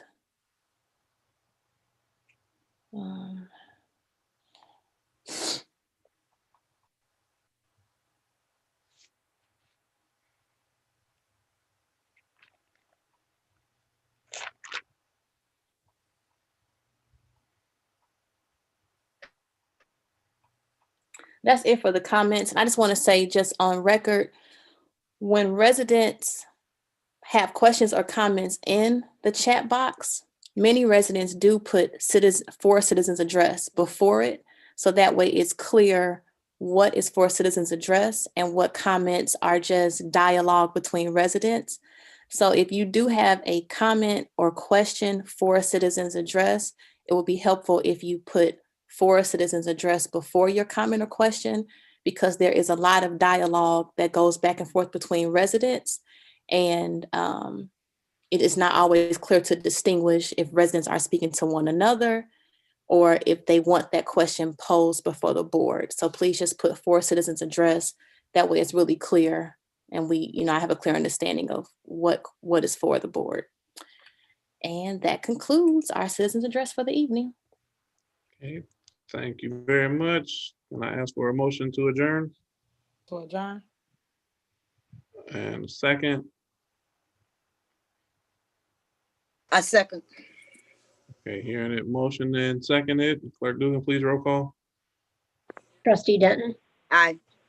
trustee Steve, Aye. trustee House, Aye. trustee Brown, Aye. trustee Holmes. There you are, trustee. Aye. Thank you. Trustee Henyard? Aye. Okay. 6 ayes. We are adjourned at 9:31 p.m. 32. Thank you, everybody.